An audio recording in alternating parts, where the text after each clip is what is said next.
Tuwid na tuwid ang tayo ni Rolen habang kaharap niya ang major na si Teves. Diretso lamang ang kanyang tingin kahit na nagkakaroon siya ng kakaunting kaba sa kanyang dibdib.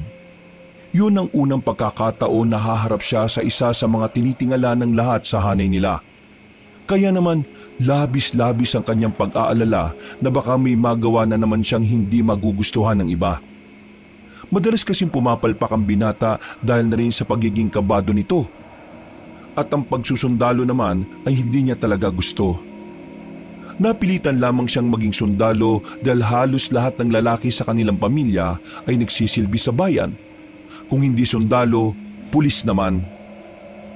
Private First Class Roland Teves, sir. Reporting for duty. First of all, congratulations. This is your first day. Inaasahan ko na magiging epektibong baguhan ka. Babantayan kita. Sir, yes, sir.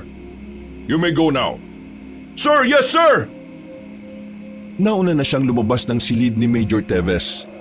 Nang lumabas na rin ang iba pang naroroon ay saka siya bumalik. Sinarado niya ang pinto at agad na lumapit sa matanda. Inabutan agad siya ng sigarilyo at parabang hindi mga sundalo kung kumilos. Ang hirap magpaka-professional sa harapan mo, Lo. Pakiramdam ko, anumang oras matatawa ako eh. Buti nga kinakaya mong hindi matawa. Kasi ako, hirap na hirap din ako. Para kang matinong tao eh. Matinong tao naman ako, Lo. Kung makapagsalita ka naman, parang wala akong ginawa kundi maging sakit ng ulo ah. O bakit hindi ba? Hindi ka nga sana makakapagtapos at makakapagsimula sa serbisyo kung hindi lang ako nakiusap eh. Bagsak ang 2 training mo. Yung written exam mo rin nung nakaraan, ang bababa. Sa batch ninyo ikaw lang dapat ang hindi makakatapos. Nakakaya. Buti na lang mabait ang kumpare ko. Nagawa namin ang paraan. Pasensya na talaga, Lo. Ginawa ko naman kasi yung best ko eh. Pero ganun pa rin talaga eh. Kung hindi mo talaga gusto, hindi naman kita pinipilit. Ikaw lang naman ang nagpe-pressure sa sarili mo na maging sundalo. Alam mo, hindi naman porke maraming sundalo o pulis sa pamilya natin dapat pati ikaw rin. Ayoko po kasi maging kahihiyan sa angka natin. Isa pa, ako lang naman kasi ang anak na lalaki ng mga magulang ko. Alam ko na ito rin naman ang gusto nila. Alam mo, sa buhay, hindi gusto ng iba ang dapat masunod. Dapat ang gusto mo. Alam mo kung bakit?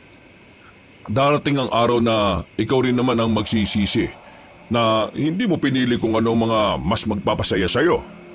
At mapagtatanto mo lang yon kapag huli na. Kapag wala ka ng oras para sa sarili mong pangarap. Ikaw, Lo, gusto mo ba talaga itong pagiging sundalo? Sa totoo lang, nung una, hindi. Ayaw na ayaw ko sa baril. Ang gusto ko kasi talaga maging pintor. Ang kaso, ito gusto ng tatay ko. Kaya itong kinuha ko. Pasalamat na lang din ako kasi kahit na papaano nagustuhan ko itong pagsusundalo. Kaya unti-unti ko na rin minahal. Siguro matututunan ko ring mahalin tong pagiging sundalo ko, Lo. Roland, nakakapagod pag-aralan ng pagmamahal. Sa buhay ng tao, yan lang ang hindi mo pwedeng ituro at matutunan ng sapilitan. Mauubos ka kapag pinilit mong mahalin ng isang bagay o kahit pa tao pa yan. Kaya kung ano ang sa tingin mo magpapasaya sa'yo, yun palagi ang pipiliin mo. Always prioritize your happiness. Malupit ang mundo. Mismong katiting na kasiyahan kailangan mo pang ipaglaban. Kaya kung may oportunidad, huwag mong palalagpasin. Napapangisin na lamang si Major Teves. Matapos nitong patayin ng sigarilyo sa ashtray, nauna na rin itong lumabas sa opisina. Si Rolly naman, naiwan sandali at napaisip sa huling sinabi ng kanyang lolo. Inagabihan. Uy, insan. Lalim ng iniisip mo ah. Uy, Francis, kanina ka pa ba dyan? Mga 1 minuto siguro. Pinagmamasdan kita eh. O ano, kumusta unang araw? Wala pa naman kami masyadong ginagawa pero sa susunod na linggo, baka maging stay in na ako sa kampo. Alam mo insan, proud ako sa narating mo. Proud silang lahat sa'yo. Nakakaingit ka nga eh. Siguro, kung pagiging sundalo rin ang kinuha kong kurso, magiging proud din sa akin ng mga magulang ko eh. Alam mo, tanong ko lang ha, masaya ka ba sa pagsusulat ng mga libro? Ha? Oo naman. Masayang masaya. Yung kasi gusto ko eh. Natutunan ko kay Lolo na kung saan ka masaya, yun ang ilaban mo.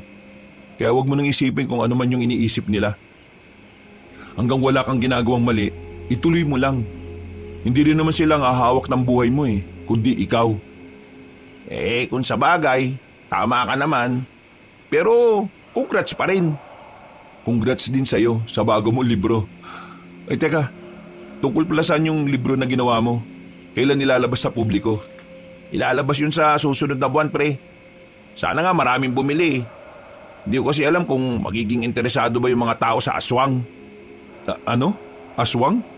Yun yung topic mo sa bago mong libro? Oo, insan, pre. Aswang. Ang pamagat, minsan sa sityo ng San Nicolas. Uy, mukhang maganda yan Bibili ako niyan. Pero matanong ko lang, naniniwala ka ba talaga sa aswang? Kaya mo yung ginawa? Yung totoo, oo, naniniwala talaga ako. Tumingin-tingin pa si Francis sa paligid nila. Siniguro niyang wala ni isa sa mga kamag-anak nila ang makakarinig sa kanyang sasabihin. Lumapit ito at pabulong na nagsalita. Hindi ko alam kung maniniwala ka pero bago namatay si Tio Bending nung nakaraang taon, nakakwento niya sa akin. Yung mga ninuno daw natin, pumapatay ng aswang nung panahon ng Kastila. Ano ka ba? Alam mo naman na may problema si Tio Bending sa pag-iisip Mali mo naman totoo. Di ba sa pelikula, kung sino pa yung mukhang hindi nagsasabi ng totoo, yung pa yung mga hindi nagsisinungaling. Ewan ko. Basta, huwag na lang muna nating intindihin kung totoo yung aswang o hindi. Ang isipin natin, totoong magkakalibro ka na talaga. Ikaw naman, totoong magiging ganap na sundalo. Nag-apir pa ang dalawa ng mga sandaling yon. Matapos ang kanilang pag-uusap, ay pumasok na lang din si Roland sa loob ng kanilang bahay at saka natulog. Kinabukasan, maaga siyang umalis ng bahay. Nagtungo siya sa bayan kasama ang kapwa niya sundalo na baguhan din, si Erwin. Naisipan nilang bumili ng mga bago nilang damit na puti na magagamit nila sa pananatili sa kampo. Pati na rin ibang bagay na kanilang kakailanganin. Sana, magkasama tayo sa barracks. Putik, ayoko makasama yung mga hindi man lang nagsasalita. Hindi ko kasi kayang hindi magdadaldal Hindi rin naman ako madaldal, no? At least, close tayong dalawa. Pero, seryoso, may nasagap akong info. Info? Tungkol saan? Narinig ko sa usapan ng dalawang kuya ko. Yung nasa kabilang division, may operation daw na gagawin sa susunod na linggo. Baka raw magsama ng mga bago. Tingin ko pre, isasabak tayo kaagad sa gera Hindi namang gera. May i-verify lang tayo sa area. Sabi na sa akin ni Lolo yan. Nip, iba talaga kapag may lolo na major no? Sus, Intel Group nga mga kuya mo Natigil lang ang kanilang usapan nang biglang may nakabanggaan na matandang babae si Erwin. Munti ka nang matumba ang matanda dahil sa laking tao ba naman ni Erwin. Humingi naman ng paumanhin ng binata pero biglang sumigaw ang matanda at nagpakita ito ng pagiging iritado. Hindi ka ba tumitingin sa dinaraanan mo? O sinadya mo talaga akong banggain? Naku, hindi po. Pasensya na po. May hinahanap po kasi ako sa bag ko. Hindi ko po talaga kayo nakita. Pasensya na po. Pasensya? Munti ka na ako matumba? Paano kung tumama ang ulo ko sa simento? Pasensya na lang? Hindi ko naman po talaga sinasadya, Ali. Pasensya na po talaga. Kasalanan ko. Anak mayaman ka siguro, ano? Ano po? Ang mayayaman talaga, akala mo hardy ng daan Kapag naglalakad, kung sino-sino lang binabangga. Alibasa, malakas ang loob na manghamak kasi maraming pera. At kapag nakasakit naman ng ibang tao, malakas ang loob kasi hindi makukulong kasi may panglagay. Di ba ganyan ang mga kagaya niyong mayayaman? Grabe naman po kayo sa mayayaman. Hindi po ganoon. May mga mayayaman pong hindi gaya ng sinasabi niyo. Pero ako po, hindi naman po ako mayaman Nakakaluwag lang. Itong katabi ko po ang mayaman. Marunong ka rin sumagot at mangasar, ha? Pinagtitinginan na sila ng mga tao ng mga sandaling yon. Kaya naman, hindi na rin nagsayang pa ng oras si Rolen. Nakialam na siya sa nangyayari. Manang, ako na po ang humihingi ng paumanhin kung hindi po kayo napansin ng kaibigan ko. Kung gusto niyo po, dadali namin kayo sa ospital para ma-check. If may seryosong galos kayong natamo, wag na po sana natin palakihin. At baka kung saan-saan pa po mapunta yung usapan na to. Aba, bida-bida ka rin ngayon. Ano akala mo, abogado ka? Huwag mo akong turuan. Ano po bang gusto nyo? Humingi na ng tawad ang kaibigan ko. Nagpapakumbaba na kami pero ikaw pa rin tong galit na galit. Ano po bang pwede nating gawin para maayos yung usapan na to? Pre, yaman mo na. Huwag sarado naman ang utak na matandang yan eh. Away lang talaga yata gusto mangyari niyan. Magsisisihan mong sinira mong oras ko, iho. Magsisisi ka! Naglakad na ang matandang babae na parabang wala lang nangyari. Naiwang napapailing na lamang ang magkaibigan. Hindi nila alam kung ano ba talaga ang problema na matanda. Maging silang dalawa ay naguguluhan na lang din. Matapos silang makapamili sa bayan, naghiwalay na rin sila ng landas. Sa kabilang barangay pa kasi nakatira si Erwin. Pero magkalapit lang din naman sila ng lugar. Pag-uwi ni Rolen, inilapag niya kaagad sa sala ang mga dala niya. Napasuyod siya ng tingin sa sala at napangiti. Bigla na lang kasi niya na-miss ang kanyang ina na madalas na naglilinis doon. Nasa ibang bansa kasi ang kanyang mga magulang. Siya lang ang nasa Pilipinas para ituloy ang kanyang pagsusundalo. Pagpunta niya ng kusina ay nagulat siya nang makita niya ang kanyang lolo. Nakaharap sa ref at tumitingin ng pwedeng makain. Lolo, di ka man lang nagpasabi na pupunta ka pala. Bakit? Bawal ba akong pumunta rito? Hindi naman sa ganon. Ang ibig kong sabihin, sana nakapaghandaman lang ako. Mula nang mag-ibang bansa ang mama mo, itong ref na to, hindi na nagkaroon ng matinong laman. Puro tubig eh. Puro tubig pala bakit ang tagal mong mamili? Pinipili ko kung ano yung mas masarap na tubig. Nagtungo ang dalawa sa sala at tumupo sa sofa. Alam ni Rolen na may mahalagang sasabihin sa kanya ang lolo niya, kaya siya nito sinadya sa bahay. Lo, may sasabihin ka ba? Sa Sabado, sisimulan na ang operasyon. Nabanggit ko na sa iyo yun, hindi ba? Gusto kitang tanungin. Gusto mo bang sumaba ka agad? Kasi kung gusto mong maranasan agad ang isa sa mga bagay na mas makakapagpaunlad sa iyo bilang sundalo, pwede naman kitang isama sa listahan. Gusto ko kagad maranasan yung ganun para masanay ako. Pero matanong ko lang, Lo, ano ba yung makakalaban natin doon? Mga rebelde. Susubukan natin makipagnegosasyon sa kanila. Usapang peace talk to, Rolen. At alam mo naman kung gaano kadelikado ang ganitong usapan kapag ang kausap mo ay isang rebelde. Sige, Lo. Gusto kong sumama. O sige. Pero ito lang ang sinasabi ko sa iyo, ha. Kapag nasa kampo tayo, major ako. Hindi mo ako lolo. Tatawagin mo ko sa kung ano ang pagkakakilala sa akin ng mga kabaro natin. Oo naman, Lo. Professional lang dapat. Huwag kayong mag-alala. Hindi naman kita bibigyan ng kahihiyan Gagawin ko lahat na makakaya ko para bigyan ka ng karangalan. Basta huwag mong ipresyo ng sarili mo, ha. Ang gusto ko lang maging kapaki-pakinabang na sundalo ka. Ngumiti na lamang si Rolen sa kanyang lolo. Mabilis na lumipas ang mga araw. Naganda na rin si Rolen para sa pinakaseryosong araw niya sa serbisyo. Itong araw na kung saan kailangan niyang maging epektibong sundalo para sa kanilang operasyon. 5 silang mga baguhan. Ang mga kasama nila ay matatagal na rin sa serbisyo. Kasama rin nila si Major Teves na siyang mangunguna sa grupo nila. Habang nasa loob ng truck habang nagbabiyahe, napansin ni Rolen na parang hindi mapakali ang lalaking si Erwin. Pinagpapawisan niyon kahit na mahangin naman nung hapon na yun. Dahil katabi rin naman niya ito, tinanong na niya kung ano ang problema nito. Uy, buddy, anong problema? Okay ka lang? Bigla akong nalalamig Hindi ko alam kung bakit. Masama ba pakiramdam mo? O konti. Pero kanina bago ako umalis, ayos naman ako eh. As in, magaan ang pakiramdam ko. Pero kanina nung nakaidlip ako, paggising ko, masama na yung pakiramdam ko eh. Baka naman may nakain kang hindi maganda. Wala. Pero tingin ko may weirdong nangyayari. Anong weirdo? Napaginipan ko yung matandang nakasagutan natin sa bayan. Galit na galit, buddy.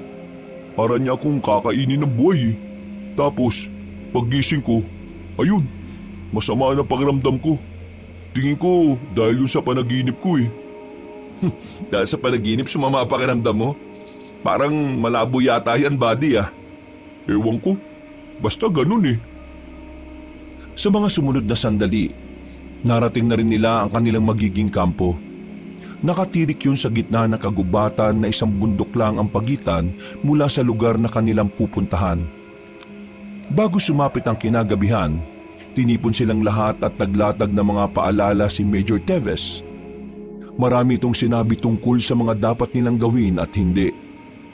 At nagdagdag na rin ito ng mga impormasyon na may kinalaman sa kanilang gagawing operasyon. Dakong alas 7, pinuntahan ni Roland si Erwin sa barracks nito. Nabalitaan kasi ni Roland na tuluyan ng nilagnat ang binata. Pagtingin niya kay Erwin, nakita niyang pawis na pawis ito, nakabaluktot, lamig na lamig. At ang mas nakapukaw pa ng kanyang atensyon ay ang pangingitim ng daliri nito. Lo, Sir Erwin may sakit. Hindi ba natin siya pauuwiin muna? Di bang sinabi ko sa iyo na hindi mo ko lolo kapag nasa trabaho tayo? Sir, yes sir. Hindi niya ikakamatay ang lagnat. Uminom lang siya ng gamot. Hindi ka pwedeng magsundalo kung iindahin mo ang sakit. Kung sa lagnat di mo kayang labanan, hindi mo rin malalabanan ng mga kalaban. Sige na, go back to your barracks. May ginagawa ko. Pero sir, tingin ko malala ang lagay niya eh. Hindi po yata simpleng lagnat lang ang meron siya. Please check him sir, immediately. You are not a doctor, kaya wala kang sapat na kaalaman kung gaano kaseryoso ang sakit ng isang tao. According to your words sir, nung nasa training pa lang kami, it's better to have an insight kesa wala. And according to my observation, that's a serious matter. Ang sinasabi ko ay connected sa pagiging sundalo at hindi konektado sa pagiging doktor. You cannot diagnose a person if you are not a professional doctor. Then you can tell me that this is only a simple fever. If you're not a doctor, sir. Napanganga na lamang si Major Teves. Hindi nito magawang magalit sa apo dahil alam niyang meron namang punto si Roland. Huminga ito ng malalim. Sandaling binitiwan ng mga papel na nasa lamesa. Sige, ano bang naging basihan mo para sabihing hindi lang yung simpleng lagnat? Give me a valid reason. Based on my observation, sir, hindi tumitigil ang pagpapawis niya. At according to him, nilalamig siya ng sobra. Napansin ko rin yung mga kuko niya sa kamay, nangingitim. At ano? Sabi niya sa akin, may naririnig siyang boses na matandang babae. Nabigla si Rolly nang tumayo agad si Major Teves. Nagpasama ito sa kanya patungo sa barracks nila. Nang makita ni Major Teves ang kalagayan ni Erwin, tila alam na agad nito kung ano ang naging problema. Iwan niyo na muna kami ni Private Teves dito. Sige na! Agad na nag-alisa ng mga kabaryo nila. Nang sila na lang ang nasa loob ng barracks, sinuri ni Major Teves ang katawan ni Erwin. Sir? Humanap ka ng matinong signal. Tawagin mo si Tito Franco mo. Sabi mo sa kanya, papuntahin dito sa kampo si Mr. Yang. Palim lang ka mo. Wala dapat makakita sa kanya rito. Lo, ano bang nangyayari? Sumunod ka na lang muna kung gusto mong mailigtas tong kabady mo. Kinuha agad ni Rolly ang kanyang cellphone. Makalipas lang ang halos 10 minuto, nakahanap na rin siya ng matinong signal. Nagawa niyang matawagan ng numero ng tiyuhin niyang si Franco. Pero ang narinig niyang boses sa kabilang linya ay boses ni Francis.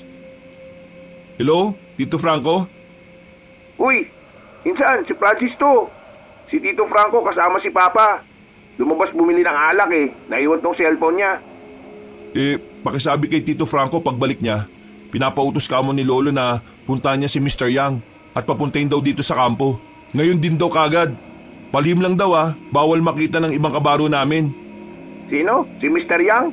Yung inchik na na albularyo? Anong gagawin ng albularyo dyan? Ewan ko, nagugulan din ako kay Lolo Pero ikukwento ko na lang sa'yo kapag nakauwi na ako. Sige na. Pinutol na agad ni Roland ang tawag at dali-dali na rin siyang bumalik. Inabutan niyang naroon pa rin ang lolo niya sa barracks nila Erwin. Sinusuri pa rin ito ang ilang parte ng katawan ng kanyang kaibigan. Nasa gilid lamang si Roland, naghihintay kung kailan matatapos ang ginagawa ni Major Teves. Anong sabi? Oo raw, papupuntahin na raw dito. Lo, may gusto sana akong itanong Hindi mo ako lolo rito. Sir, pwede po ba ako magtanong, sir? Ano yon? Bakit kailangan natin ng albularyo? Hindi ba dapat yung medical team ang mag-asikaso niyan? Sila dapat ang tinawagan natin? Hindi magagamot ng mediko kahit na anong gamot mula sa ospital ang kalagayan ni Erwin. Ano pong ibig niyong sabihin, sir? Naniniwala ka ba sa mga aswang? Kung hindi ka naniniwala, wala akong oras para ipaliwanag sa'yo. Sinasabi niyo po bang naniniwala kayo sa aswang, sir? Naniniwala ka ba o hindi? Hindi ko masasabing hindi. Pero interesado po ako malaman ng tungkol sa mga kagaya nila. Itong si Private Reyes, nadali siya ng aswang. Paano nangyari yun, Lo? Anong sinabi mo? Paano nangyari yun, sir? May mga aswang na kapag nadikitan mo lang, kaya ka nilang saktan. Kapag natanda nilang amoy mo, meron silang ginagawa na parang kagaya ng sakulam. Medyo nabigla si Roland sa mga narinig niya sa kanyang lolo. Hindi naman kasi niya inakala na sa pagiging astig, respetado at istriktong alagad ng batas, may ganong klase ng paniniwala pala ang matanda. Bagay na hindi naman niya nakikita noon. Ang mga ganitong kaso, hindi kayang gamutin ng medisina mula sa mga doktor o ospital. Mas lalo pang lumalala ang kondisyon ng pasyente kung sila ang gagawa ng paggagamot. Sir, hindi ko inakala na may ganito kayong paniniwala. Pero ginagalang ko po. Masaya po ako malaman. Oo, naniniwala ako sa mga aswang. At malaki ang naging papel ng mga aswang na yan sa buhay ko. Pero huwag ka na magtanong. Hindi itong tamang oras para magkwento at pag-usapan ng mga ganoong bagay. Tungkol ito kay Reyes at hindi sa akin. Tumango na lamang si Roland noong mga sandaling yon. Maya-maya pa, nang tulog na ang karamihan sa kanila, ay dumating na rin si Mr. Yang. Agad nitong sinuri si Erwin na hanggang sa mga sandaling yon ay hindi pa rin nagkakamalay. Pagtingin nila sa kuko ni Erwin sa paa, itim na yon. Para bang kakulay na ito ng duhat. Kayo ba wala alaala kung itong lalaki meron kaaway? Mabait na tao si Reyes, makulit. Pero masasabi kong pala kaibigan siya sa lahat at magalang din sa matatanda. Wala akong maalala na nagkaroon kami ng problema dahil sa kanya. Kasi nakikita ko ang dahilan. Bakit siya nagkaganyan? Kasi may isa aswang galit sa kanya. Naalala ko na. Nung nakaraan, nagpunta kami sa bayan. Meron nakabanggaan si Erwin na matandang babae. Nagbanta siya na magsisisi raw si Erwin. Hindi kaya yun yung aswang? Mismo! Yung aswang talaga. Yun ang gawa nito sa kanya. Ay, nako. Aswang na naman. Pero huwag kayo alala. Ako bahala sa tao na ito. Kakayanin niya kaya na sumama bukas ng gabi? Bukas umaga. Pag ako gamot siya ngayon, ayos na siya bukas umaga. Gabi pa naman kayo alis, diba? Kaya wala problema. O sige, gawin niyo makakaya niyo para gumaling ang isang yan. Ako nang bahala sa inyo. Ay nako, wag na bayad. Para ka others Tagal na tayo makakilala. Bakit ka babayad? Sige na, ako na bahala. Kayo, labas muna. Sige na, labas muna kayo. Pagbabantay lang kami sa labas. Lumabas ang maglolo. Naglabas na muna ng sigarilyo ang matandang lalaki at nag-abot ng isa kay Roland. Matagal na po pala kayong magkakilala ni Mr. Yang, sir. Mukhang marami na po yata kayong nalalaman tungkol sa mga aswang, Sa susunod na mga araw, malalaman mo rin ang lahat ng kwento ko.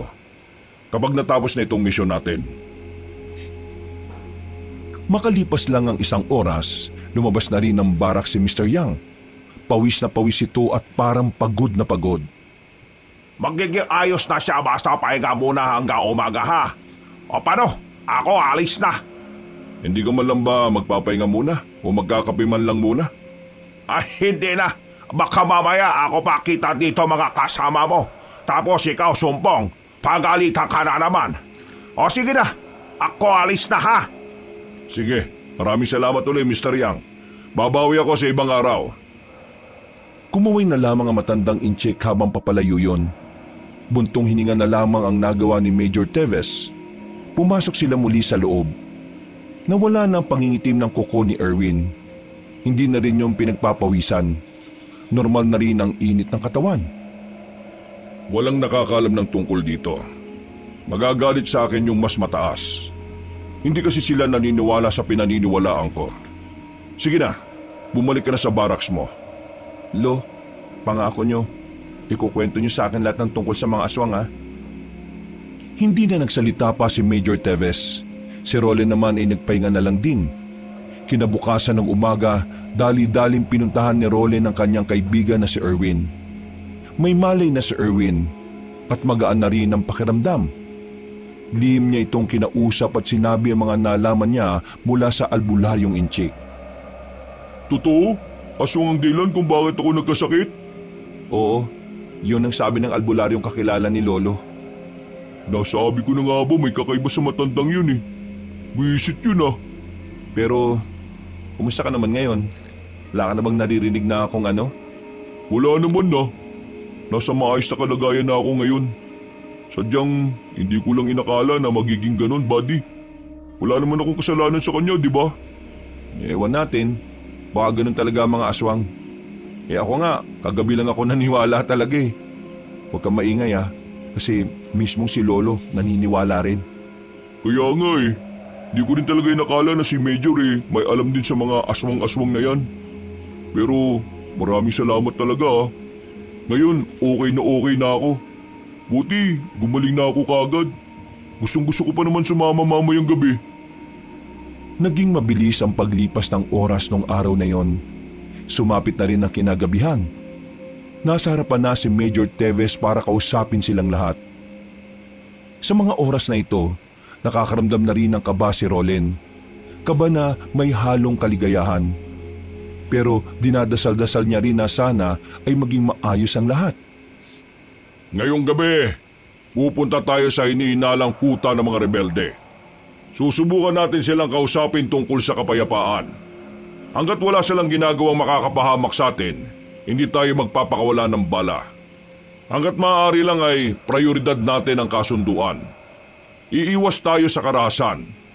Ngunit kung sakaling kailangan na nating ipagtanggol ang mga sarili natin, huwag tayo magdadalawang isip na protektahan ang isa't isa. Sir, just want to ask a question, sir. Hindi to recitation, Private Teves. Pero sige, anong itatanong mo? Sir, bakit kailangan gabi tayo makipag-usap sa kanila? Dahil nakatanggap ako ng impormasyon kahapon na tuwing gabi lamang naroon ang kanilang commander. Siya ang pakay natin makausap. Wala ka na ba ibang tanong? Sir, wala na sir. Agad na rin silang lumarga matapos ng kanilang sandaling paglilinaw. Habang naglalakad, hindi maiwasan ni Roland na mapatingin-tingin sa paligid. Gustong-gusto na niyang itutok ang baril niya, pero may parte pa rin ang kanyang kalooban ng tila nababahala. Magkakahalong saya at kaba ang nararamdaman niya. Buddy, ayos ka lang? Oo naman, ayos lang ako. Medyo kabado nga lang. Itong unang pagkakataon natin nasasabak eh. Ako rin, kinakabahan ako. Dinadasal ko na nga sana maging maayos lang yung maging usapan. Nagdaan ang halos 1.5 oras, natanaw na rin nila ang kinaroroonan ng mga rebelde. Maliwanag doon, parang isang barangay. Sumenya si Major Teves na kailangan na muna nilang tumigil, pero paghinto pa lang nila, may nagpaulan na kagad ng bala. Natatarantang sinunod ni Roland at Erwin ang sinabi ng Major. Pagtingin nila ay may mga papalapit ng rebelde sa kanila. Kahit na kinakabahan, ikinalma ni Roland ang sarili niya. Tumulong na rin siya sa pagpapaputok. Pinagbababaril nila ang mga rebelding nagtatangkang makalapit sa kanila. Retreat! I said retreat! Wala silang nagawa kundi ang umatras na lamang muna. Ang usapang pangkapayapaan na sisimulan pa lang sanang pag-usapan na uwi lamang sa patayan. Sa isang iglap lang, 2 agad ang nalaga sa bilang ng mga sundalo. Nagawa naman nilang makalayo. Pansamantala silang nakapagtago sa malaking bato, habang ang iba naman ay nagbabantay sa gilid. Paputukan ang mga rebelde sa oras na mag-approach sila sa atin. Wala silang balak na pag-usapan ng kapayapaan. Kailangan na rin natin pumalag. Sir, wala na po si Sargento Guido at Private Marabag. Parehong may tama sa ulong 2 nilang kasama. Si Rolen sandaling natulala. Tila nagdulot ng matinding trauma sa kanya ang makita ang mga kasamahan na namatay. Para siyang natutuliro. Bitbitin silang 2. Babalik na muna tayo sa... Muli silang napadapa nang marinig ang makakasunod na putok ng baril. Sa mga sandaling ito, nakipagsabayan na rin sila. Isa si Rollin sa matapang na nakipagpalitan ng putok. Kahit madilim, nagagawang makatama ng binata. Pero nang tumingin siya sa gilid, nakita niya ang lolo niya na meron ng tama sa tagiliran. Lo! Focus! Huwag mo akong tawaging lolo! Nagmamatigas ka pa, may tama ka na eh. Tinulungan niya makaupo ng maayos sa matandang lalaki. Nakita niya na malakas ang tagas nito sa tagiliran. Nakatingin ito sa kanya ng diretsyo, parang nahihirapan ng huminga. Lo! Lo! Uy, Lo! Huwag kang ganyan, Lo, ha? Sa bahay ko, sa basement. Kunin mo yung baol. Buksan mo. Susi sa kwarto ko. Lo, ano bang sinasabi mo? Lumabang ka dyan! Saka lamang napagtanto ni Rolly na hindi lang pala tagiliran ng tama ni Major Teves. Tinamaan din pala yon sa gilid ng dibdib. Kaya wala pang ilang minuto, tuluyan na ngang binawian ng buhay ang tinuturing nilang leader. Wala silang magawa ng mga oras na yon kundi ang umatras. Kapag tumagal pa sila roon, ay maaari silang mapalibutan at maubos. Buong pagsisikap nilang binuhat ang mga kasama nilang sugatan at namatay. Sa awa ng Diyos, nagawa nilang makaalis sa lugar na yon. Nakabalik sila ng kampo. 5 ang nalaga sa kanila kabilang si Major Teves. Agad naman itong nakarating sa mas nakatataas sa kanila. Mabilis ang mga pangyayari. Parang nung gabi lang ay kausap pa ni Rolly ng kanyang lolo. Pero sa mga sandaling ito, nasa harapan na siya ng burol nito. Hindi siya makapaniwala na sa isang iglap lang, mawawala ang kanyang hinahangaang sundalo. Insan, ako naman na magbabantay. Magpahinga ka na muna. 2 araw ka nang walang maayos na tulog eh, oh. Ayos lang ako, Insan. Gusto ko lang bantayan si Lolo hanggang sa mailibing na siya. Hindi ko siya nabantayan nung nasa gitna kami ng putukan eh. Insan, wala kang kasalanan sa nangyari. Kaya huwag mong sisiin ang sarili mo. Tsak na malulungkot din si Lolo niyan kapag ganyan ka. Maraming salamat Pero dito lang ako. O sige, sasamahan na lang kita. Umupo si Francis sa tabi nito. Maya-maya lang, dumating ang albularyong si Mr. Yang. Lumapit ito sa kabaong. Matapos yun, napatingin ito kay Rolin na parang may nais itong sabihin. Nakuha naman agad ni Rolin yon. Pumasok sila ni Mr. Yang sa loob ng bahay at dito siya kinausap ng inchik. Sigurado ako Melo sabi sa'yo lolo mo bago siya mamatay. Meron nga ho. Ang sabi niya sa akin, yung baul daw nasa basement. Buksan ko raw yung gamit yung susi na hahanapin ko raw sa kwarto. Tungkol saan ba yun? May alam ka ba sa sinasabi niya? Halik ka, ikaw sama sakin. Saan tayo pupunta? Kunin mo muna susi, tapos tayo punta sa basement. Teka, alam mo yung basement ni Lolo? Ako nga po, apo niya hindi ko alam yun Halik ka na, ako kwento sa'yo lahat dapat mo malaman. Sinunod na lamang ni Rolin ang sinabi ng matandang inchik. Noong mga sandaling yon ay nahihiwagaan na talaga si Rolin. Sabik na sabik siya, kaya nang mahanap nila ang susi, Agad din naman silang nagtungo sa basement. Ang lagusan ng basement na yon ay nasa loob ng bodega. Hindi rin siya makapaniwala na meron palang sikretong lugar doon. Pagbaba nila, pinindot ni Mr. Yang ang switch ng ilaw. Base sa nakikita ni Roland sa galaw na matandang inchik, parang ilang beses na rin pumupunta roon si Mr. Yang. Ito lugar para sa mga tao na pumapatay ng aswang. Dito kami lagi-lagi usap no araw. Dati dito nabubuo aming mga plano. Teka, ano ba talaga kayo? Ay yung lolo, siya aming leader nung siya binata pa. Kami lagi paslang aswang. Lolo mo, Berdugo. Sobra husay sa pagtugis mga nilalang. Si Lolo talaga? Si Major Teves?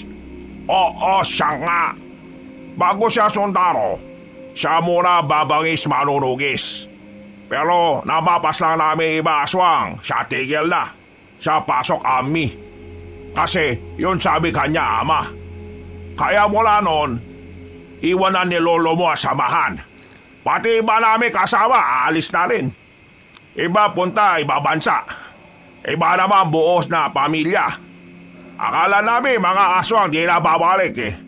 Akala namin lahat aswang pas lang namin. Pero di pala. Meron pa pala tila. Kaya ngayon, ako di ko alam ano gawin. Wala na samahan. Wala na rin lolo mo. Wala na lalaban sa aswang. Ay nako, nakakawindang tong mga nalalaman ko. Buong buhay ko na malapit ako kay Lolo. Wala man lang nakapagsabi sa akin ng tungkol dito. Pero ano bang laman ng baul na yan? Ikaw bukas. Dali, ikaw bukas lang. Agad na binuksan ni Roland ang baul gamit ang susing kinakalawang na. Nang mabuksan na niya, nakita niyang isang baril na kung tawagin ay senyorita. Isa't kalahating dangkal ang haba nito. Yang baril na yan. Yan gamit lolo mo nung laban siya sa aswang. Sobrang galing lolo mo dati pag gaya ang gamit niya. Alam mo bakit? Bakit to? Hindi yung pangkalaliwang baril. Yan ay meron nakadikit na mutya ng pangil ng kidlat. Mutya ng ano? Ng alin? Mutya ng pangil ng kidlat. Teka. Ang gulo. Yung kidlat, may pangil, at yun ang mutya. Paano naman magkakaroon ng pangil yung kidlat? Tignan mo maigi yung baril. Dinampot ni Roland ang baril. Pagtingin niya sa hawakan nito ay merong nakadikit na tila pangil ng isang hayop. Kulay puti at matulis. Oh, ano to? Ang baril na yan, nakidlatan yung dulo kidlat. Yun ang tawag namin sa pangil. Kasi ang kidlat minsan pagtama sa metal, may naiwan na ganyan na hugis pangil. Yung dulo pala ito ng kidlat na tumama sa metal na tumigas. Akala ko naman may pangil yung kidlat eh. Akala ko literal talaga na pangil. Yung pala nagkorting pangil lang. Kawak namin sa ganyan, pangil na kidlat. At ang pangil na ganyan, siya tuling namin mutya. Isa mutya na makapangyarihan pagdating sa pag-asinta. Ano gagawin ko dito? At bakit pinabuksan sa akin ni Lolo to? Isa lang ibig sabihin, ikaw susunod yapak na yung lolo. Ha? Bakit ako? Malahil ikaw taglay tunay na katapangan na gaya ng kanya katapangan. Hindi. Hindi ko alam kung magagawa ko yan. Baguang sundalo lang ako, tapos ngayon lalaban naman ako sa mga aswang. Hindi ko alam gawin yan. Roland, tingin ikaw sa akin. Tingin mo, ikaw pabayaan ko? Hindi. Bago mawala lolo mo, kami usap-usap. Na sakali mawala siya, ako bahala sa'yo gabay. Matali kami kaibigan lolo mo. Marami ako alam sa kanya. Kaya alam ko rin na ikaw kanya pili pala sunod ng yapak niya at ng inyo ninuno. Huminga ng malalim si Roland. Naguguluhan siya sa mga nangyayari. Sabay-sabay na ang mga iniisip niya. Hindi na muna pinansin ni Roland ang mga nalaman niya. Itinoon na lang muna ni Roland ang atensyon niya sa burol ng kanyang lolo. Makalipas ang ilang araw, Nailibing na rin si Major Teves. Maraming nakipaglibing, marami ang nalungkot. Pero si Rolen, balak niyang balikan ang mga rebeldeng pumaslang sa lolo niya at sa kanyang mga kasamahan. Kaya kinabukasan pa lang, muli siyang sumama pabalik sa kampo. Iba na ang namumuno sa kanila at mas marami na sila kumpara nung una. Buddy, ayos ka lang ba? Dapat kasi nag-leave ka muna eh. Hindi pa kondisyon ng utak mo eh. Kasi simula ako pa lang sa serbisyo, leave ka agad. Ayoko madungisan ng pangalan ni Lolo. Bibigyan ko ng hustisya ang kamatayan nila. Ikaw ang bahala. Basta, focus ka lang ha. Hindi nagtagal, nakarating na rin sila sa kuta ng mga rebelde. Pero malayo pa lang, nagtataka na sila. Napansin kasi nila na parang tahimik ang lugar. Wala silang naririnig na mga nagtatawanan at nang-iinuman. Nang subukan nilang lumapit, nagimbal sila sa kanilang nakita. Patay na ang mga rebelde. Nakahandusay ang lahat ng yon. Kabilang na rin ang pinuno ng mga ito. Nakita nilang lasog-lasog ang katawan ng mga rebelde at wakwak pa ang mga tiyan. Sa mga sandaling ito, tila nagkaroon na ng ideya ang binatang si Rolen sa kanyang mga nakikita. Alam niya na maaaring ang mga yon ay pinaslang ng mga aswang. Sinuyod nila ang area. Mga ilang sandali lamang, nanlaki ang mga mata ng mga sundalo nang makita nila ang mga aswang na nasa taas ng mga puno. Agad na lumusob ang mga yon. Pinagbababaril nila pero sadyang mabibilis at maliliksi. Wala silang matamaan kahit na natatapatan pa nila ng dalang ilaw. Sa halip na sila ang makapatay ng aswang, sila pa ang nababawasan. Habang nangyayari ang lahat ng ito, dito na napagtanto ni Rolly na talagang hindi kakayanin ng normal na tao ang mga aswang. Mapanganib ang mga yon. Peligroso at delikadong kalabanin ito ng mga gaya nila. Kahit mga armado sila, wala silang binatbat sa bilis at diskarte ng mga aswang. Kaya noong mga sandaling yon, napilitan silang lahat na umatras. Kahit kasi anong gawin nila ay hindi pa rin sila makatama. Dali-dali silang tumakbo pabalik. Nang makabalik sila sa kampo, marami ang nalaga sa kanila. Halos kalahati. Natuliro ang mga kabaro nila. Kahit ang mga veterano nagulat din. Yun ang unang beses na meron silang nakaengkwentrong mga aswang. Ang insidenteng yon ay kumalat sa kampo nila sa bayan ilang araw lang ang nakalipas. Naggalit ang mga nakatataas at dahil dito tinanggal sila sa operasyon. Pinalitan sila ng mga bago at ang isinumbong nila na tungkol sa aswang, kagaya ng inaasahan, hindi pinaniwalaan. Visit talaga. Ayaw nilang maniwala sa amin. Pati si Sargento, sinuspindi nila. Sinabihan pa nilang gumagawa ng kwento. Totoo naman talaga may aswang eh. Banas na banas si Rolly nang makauwi na siya galing ng kampo. Kausap niya ang kanyang pinsan na si Francis. Magkarap sila sa lamesa habang nagmimerienda. Di ba sabi ko naman sa'yo, totoo mga aswang? Totoo rin ang mga balibalitang ang angka natin dati ay mga birador ng mga aswang. Akala mo, hindi ko alam yung sinabi ni Mr. Yang sa'yo, no? Paano mo nga nalaman? Malamang, tinanong ko siya. Sinabi niya rin sa akin kasi apo rin naman ako ng lolo natin eh. Pero ano palang balak mo? Tatanggapin mo. Ako kasi hindi talaga pwede. Wala akong alam sa paghawak ng mga armas o sandata na yan. Hindi ko alam kung tatanggapin ko. Wala rin naman kasi ako mabigat na dahilan eh. Mabigat na dahilan? Hindi ba mabigat na dahilan na ang angka natin kalaban ng mga aswang? Anumang oras, pwede nilang saktan ng isa sa mga kadugo natin. At biglang responsibilidad ko na ngayon ng buong angka natin. Hindi lang buong angka, no? Baka buong sangkatauhan na rin dito sa probinsya natin. Hindi na lamang sumagot ang lalaking si Rolen, pero gumulo rin sa kanyang isipan ang mga narinig niya. Pakiramdam niya bigla, meron siyang obligasyon sa lahat. Pakiramdam niya, responsibilidad niyang maging tagapagligtas ng mga tao. Pagkatapos ng kanilang pag-uusap, agad na tumungo na lamang ang binata sa kanyang silid. Muli niyang inilabas ang senyorita na itinago niya sa loob ng aparador. Walang kalam-alam si Mr. Yang na kinuha na niya ulit yon. Wala namang bala to eh. Anong silbi ng baril na to? Tiningnan niya yon ng maigi. Laking gulat niya nang bigla na lamang kumislap ang dulo nito. Nakaramdam din siya ng bahagyang init kaya nabitiwan niya yun. Nanlalaki ang kanyang mga mata. Nagtataka siya kung ano ang nangyari. Nung unay sinampal niya pa ang sarili niya sa pag-aakalang baka nananaginip lang siya. Kumuha siya ng basahan at muling ibinalik ang baril sa aparador. Agad naman niyang pinakontak kay Francis sa matandang albularyo.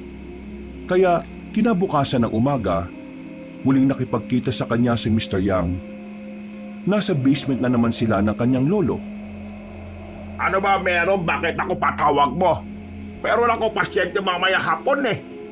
May gusto lang kasi ako malaman tungkol sa senyorita na baril. Ha? Akala ko ayaw mo. Bakit ikaw interesado ngayon? Kinuha ko yung baril. Kinuha mo? Ginamit mo? Hindi. Itinago ko lang sa aparador. Ano at tanong mo? Gusto ko lang malaman kung ano ba talaga meron doon. Nung hawakan ko siya kanina nakaramdam ako ng kakaiba. Medyo mainit. Tapos biglang kumislap yung dulo ng baril na yun. Sabihin mo nga sa akin, ano ba talaga meron sa baril na yun? Hindi ka kasi kinig sa akin eh. Ang sabi ko, yung baril na senyorita, di pangkalaliwan, di basta-basta, makapangyalihan. Kaya niya patay aswang kahit wala bala. Teka. Baril na walang bala? Aba, mukhang maganda yatang may sulat yan ah. Kayang makapas lang ng aswang kahit na walang bala? Anong gagawin mo sa baril na yun? Ipambabato? Sa oras hawakan mo baril, senyorita. Kung ikaw ang kikilalanin kanya bago amo, magkakaroon siya kakaiba kapangyarihan. Sa loob baril, may mabububulitas na dulot na kapangyarihan. Yun ang makakapas lang sa aswang. Medyo nalalabuan ako eh. Ngayon lang kasi ako nakakita ng ganong klase ng baril. Ang sinasabi niyo sa akin, meron pang kapangyarihan. Seryoso ba talaga tong usapan na to? Insan, totoo mga sinasabi sa iyo ni Mr. Yang. Totoo may kapangyarihan ng baril na senyorita. Dahil sa mutya ng pangil ng kidlat. Hindi mo lang talaga alam na ang angka natin may kakaibang itinatago. Kung babasahin mo ang libro na isinulat ng isa sa mga lolo natin, doon mo malalaman kung saan nagmula yung baril na senyorita. Saan nga ba nagmula? Ayon sa nabasa ko, ang baril na senyorita ay galing sa isang misteryosong Kastila na bigla na lang daw lumitaw sa bukirin. Gabi raw kasi noon. Habang naglalakad ang isa sa mga lolo natin at ang kanyang mga kaibigan, bigla silang inatake ng mga aswang. Pero dumating tong Kastila. Di nagtakbuhan yung mga kasama ng lolo natin. Tapos, yung Kastila, napatay naman daw yung mga aswang. Pero hindi alam ng lolo natin, bago pala dumating yung Kastila, marami na pala yung sugat sa katawan. Kumbaga, bago yun, napalaban pa pala sa iba. Di namatay yung Kastila na yun, naubusan ng dugo. Pinamana ngayon sa lolo natin yung baril. At ang baril na senyorita, si Lolo Major ang huling naging amo.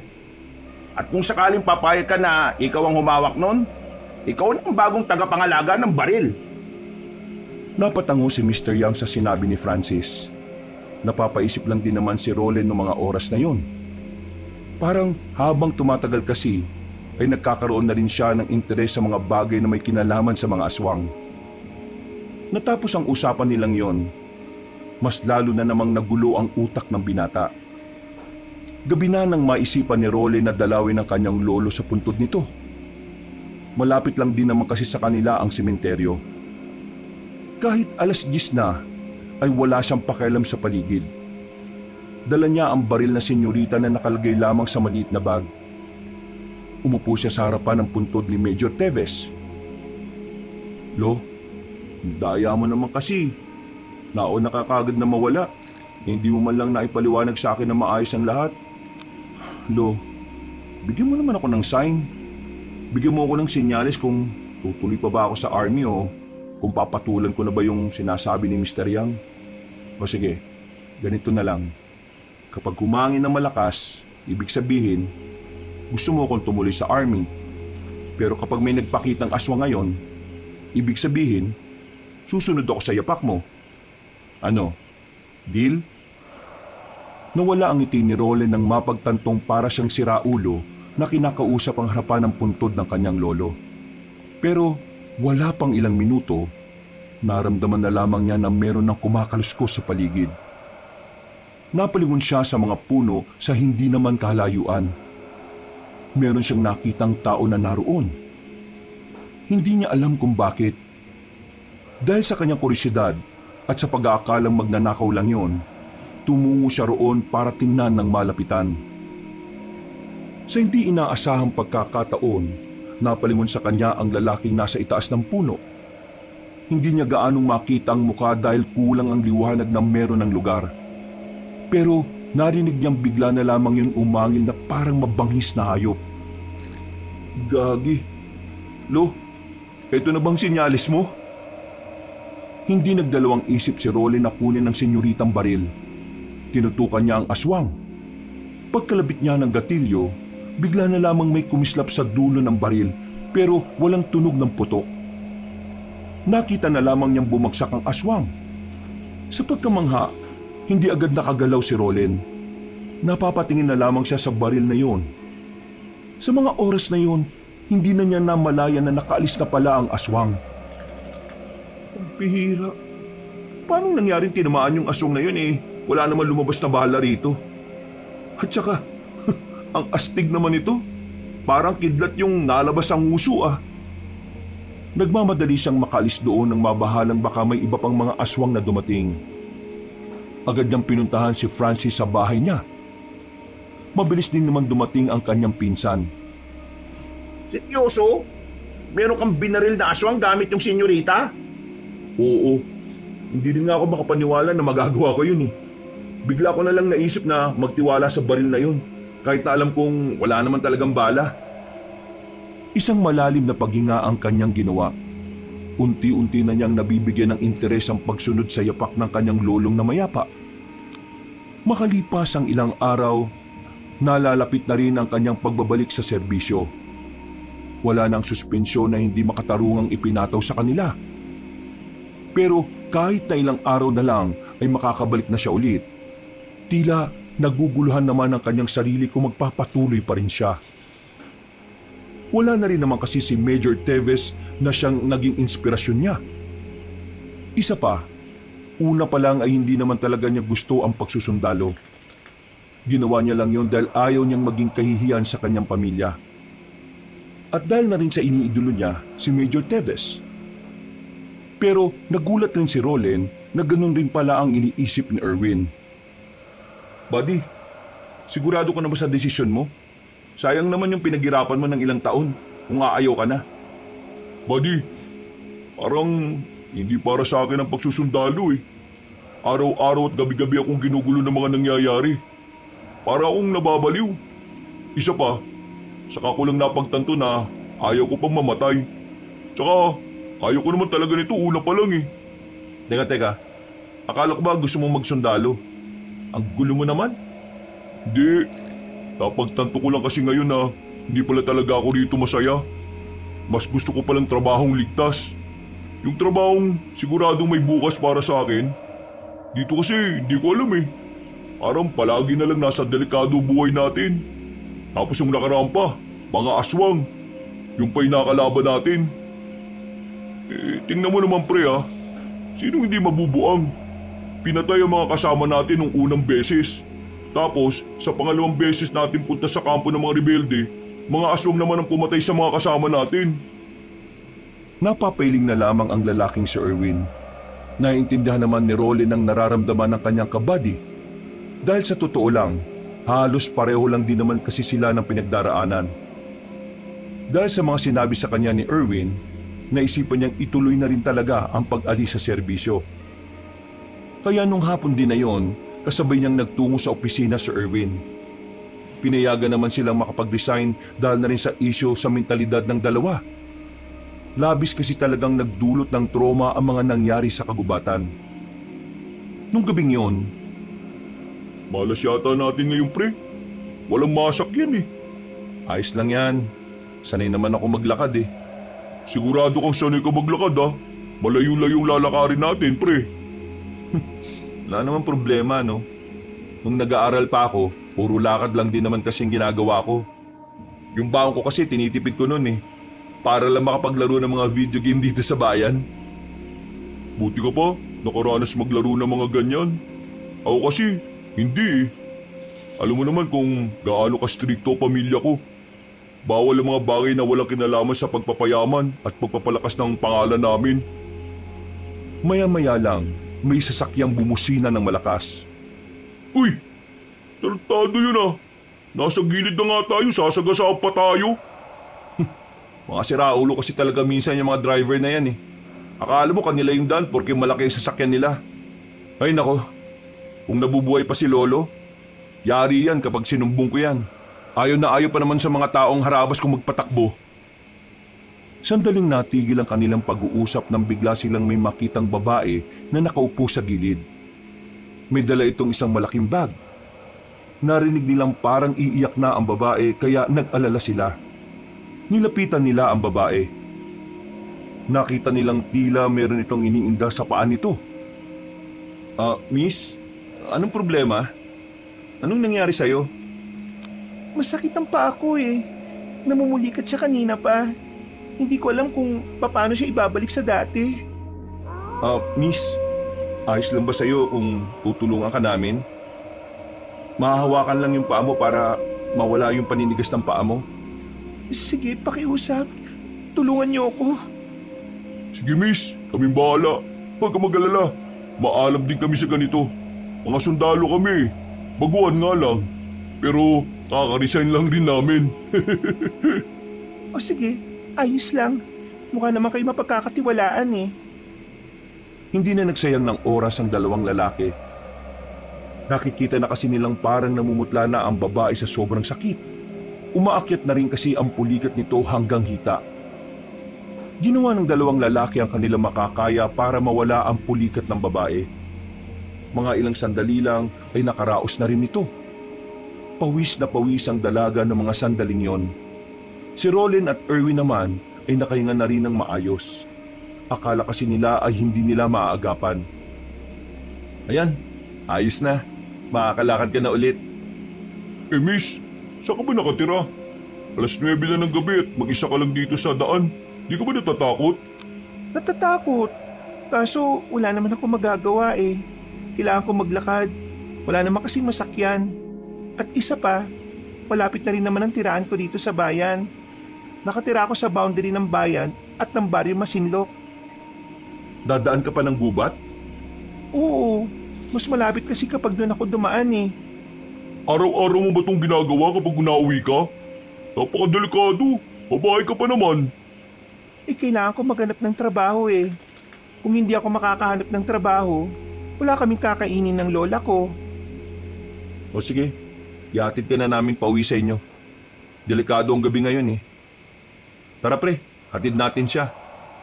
O sige, wala namang problema. Sigurado ba kayo sa sinasabi nyo? Baka nakakaabala ko sa inyo mga sir. Hindi naman. Papauwi na rin kasi kami. At wala na rin naman kaming ibang gagawin eh. Huwag ka na maya. Isipin mo na lang na nagsisilbi kami sa bayan. At ikaw ang bayan namin. Buddy, joke ba yun? Ang corny. Siya nga po pala, Gabriela ang pangalan ko. Hango ang pangalan ko sa isang babaeng matapang at mabangis. Ang ganda nga ng pangalan mo eh. Ako nga pala si Erwin. Ako naman si Roland. Bagay na bagay ang mga pangalan niyo sa inyo. Nagtawanan sila nung oras na yon na parabang matagal na silang makakakilala.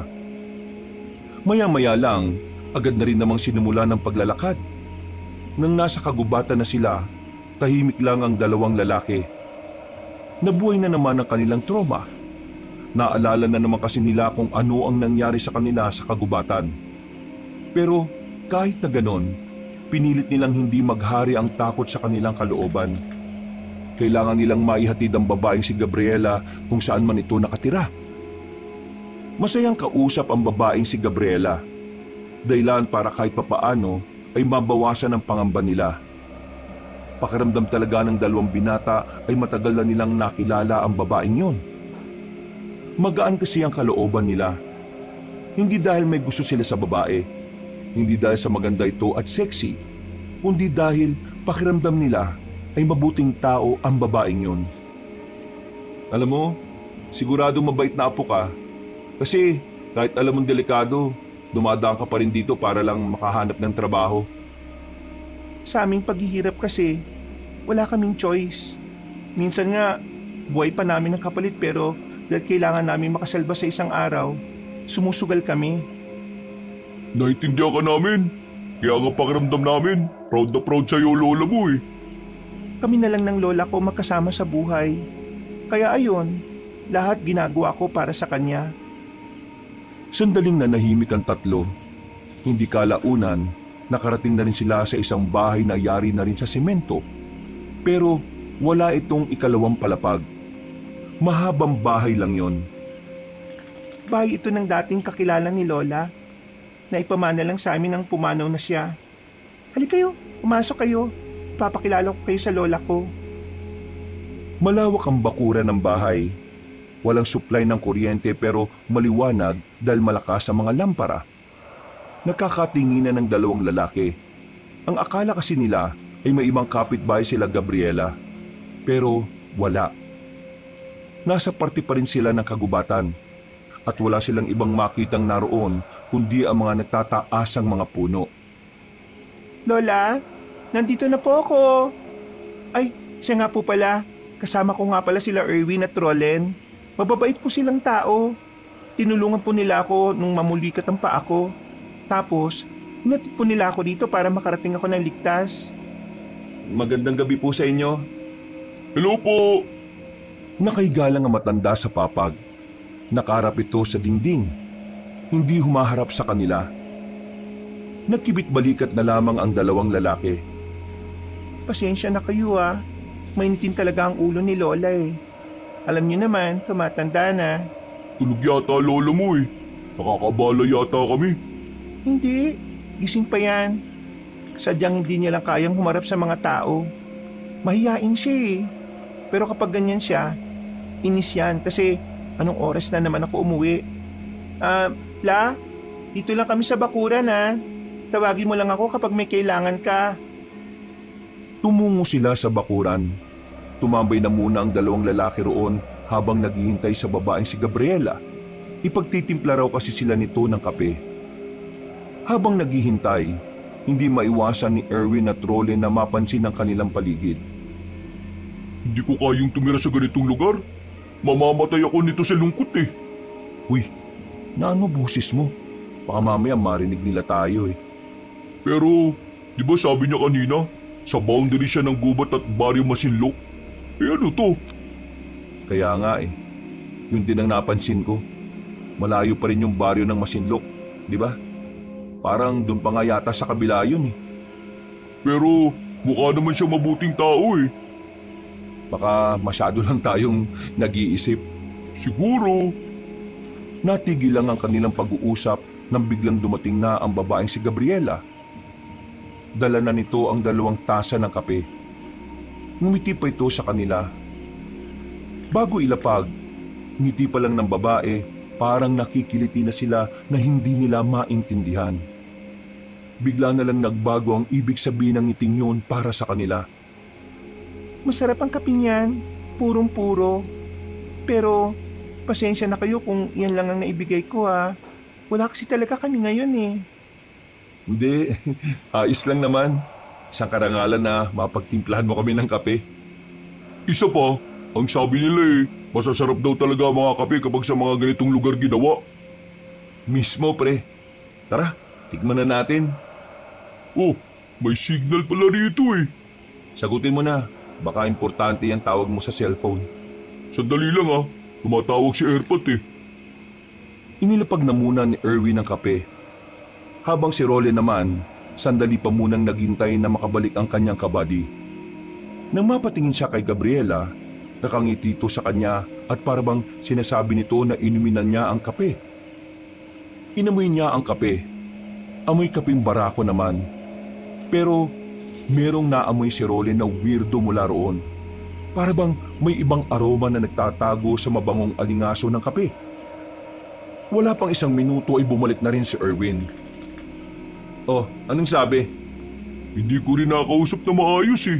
Putol-putol ang signal. Napapailing na lamang ang lalaking si Erwin. Iinumin sana nila ang kape nang bigla na lamang nakaramdam ng kaba ang lalaking si Roland. Hindi niya alam kung bakit, pero pakiramdam niya kapag ininom nila ang kapeng yon ay may mangyayaring hindi maganda. Kaya naman sinenyesan ni Roland ang kaibigan niya. Agad naman siyang naintindihan ni Erwin. Bakit? May problema ba? Ayaw niyo ba ng kape ng tinimpla ko? Hindi. Naiihi lang ako. Nasaan pala yung banyo niyo? Banyo? Sa likod ng bahay namin. Naroon ang banyo namin. O sige, paihi na muna ako ha. Tumango lang sa kanya ang babaeng si Gabriela. Agad naman siyang nagtungo sa banyo. Pagdating niya sa likod bahay, habang umiihi siya, ay naramdaman niyang merong nakatayo sa likuran niya. Akala niya nung una ay si Erwin lang. Pero nang lumingon siya, nakita niya ang lola ni Gabriela. Nakatingin lang sa kanya ng seryoso. Pero isang bagay ang kanyang napagtanto. Nakita na niya ang mukhang yon ng matanda. Hindi siya maaaring magkamali. Ang matandang yon ay ang matandang nakasagutan nila ni Erwin sa bayan. Nang sumilay ang nakakalokong ngiti ng Ali, dito na nagsimulang mataranta ang lalaking si Roland.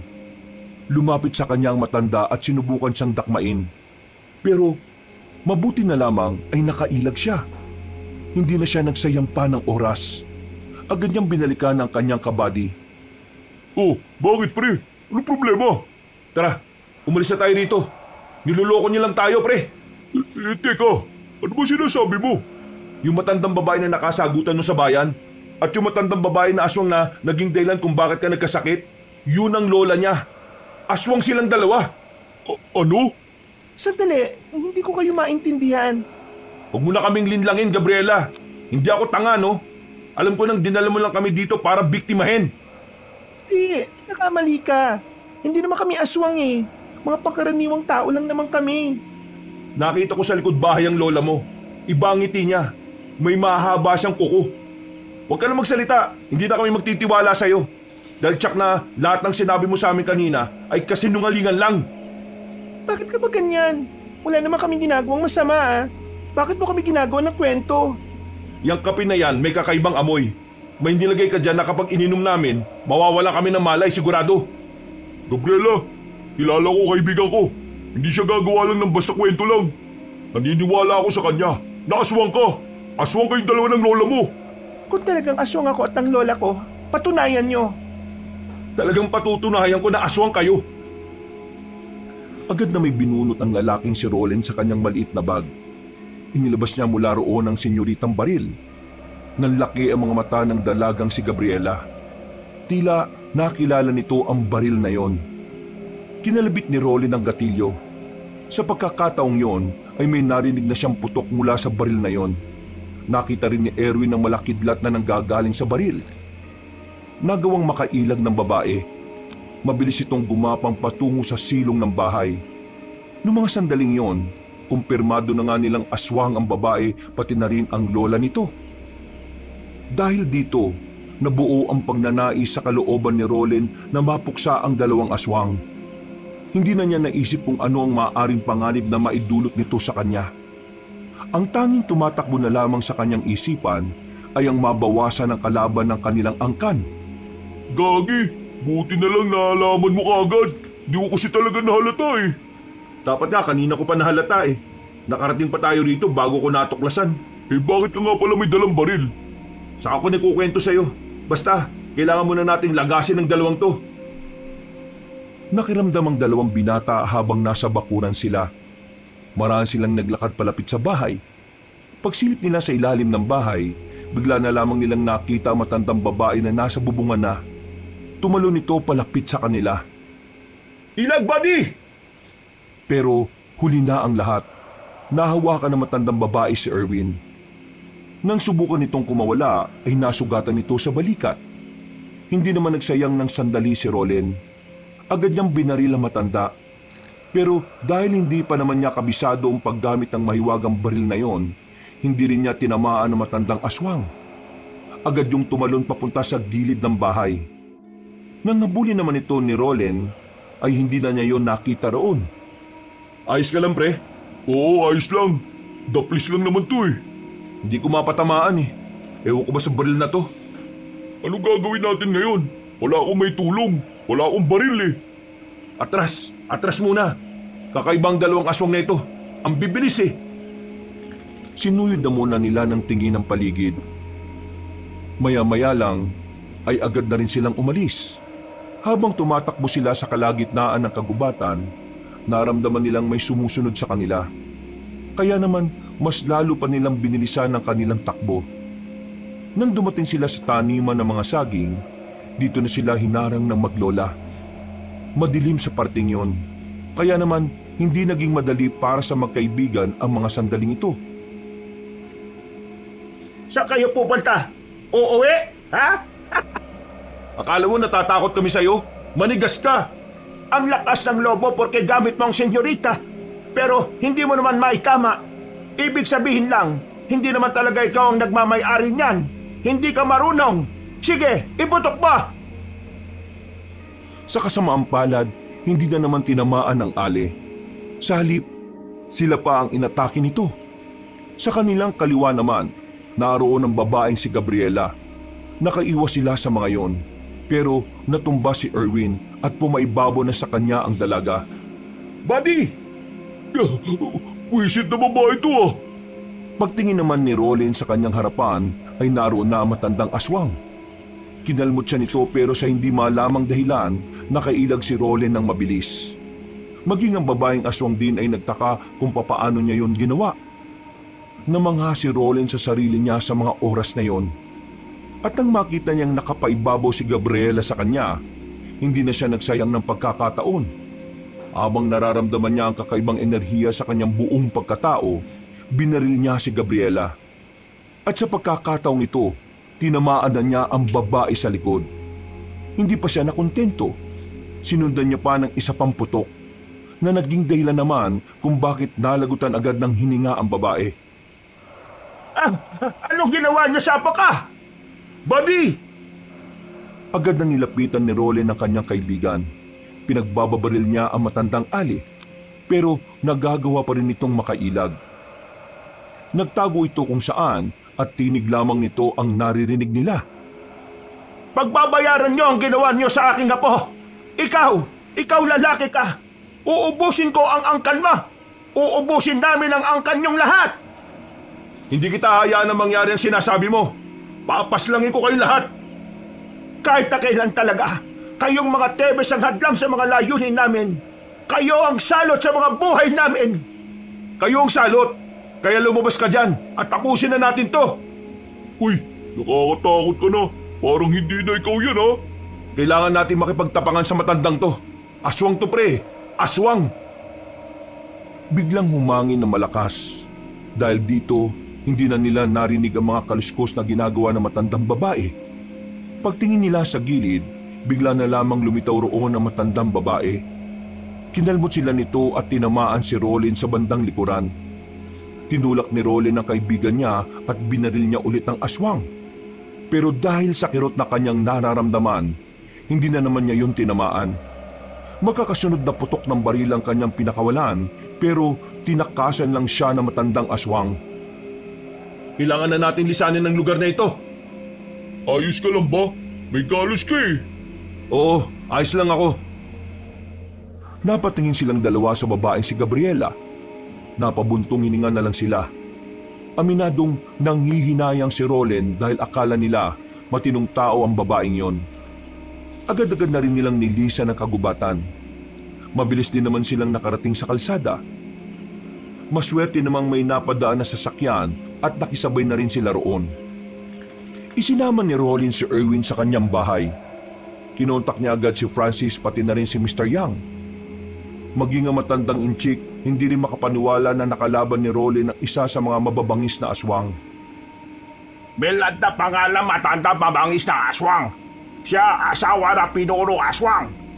Hindi ako makapaniwala na ikaw laban sa aswang na mabangis. Ha! Pinahanga mo ko, Loleng. Pero ikaw ingat lagi ha. Kasi yung kalaban mo, delikado, malakas, mabangis, mautak. Nagkataon lang na ikaw dalabalil, senyorita. Hindi siya handa kaya wala siya gawa sa'yo. Buti yan la sugat mo. Asawa siya ng pinuno ng mga aswang? Ibig sabihin, alam din niya parte ako ng angkan namin? Oo, alam niya. Kaya si Kolo ikaw kanila kuha. Planado nila lahat. Buti na lang ikaw talino at nalawa, senyorita. Mga siraulong yun. Muntikan pa kami ha.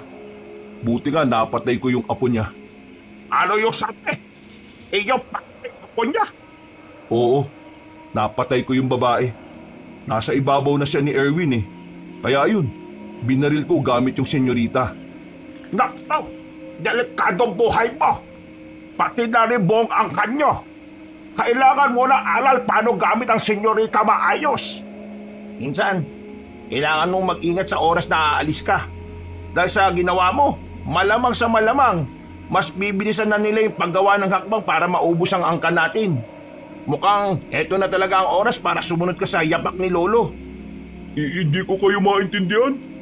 Pero base sa mga sinabi niyo parang matagal yun ang kaaway ang mga aswang ah. Napalunok na lamang ng laway si Rolen.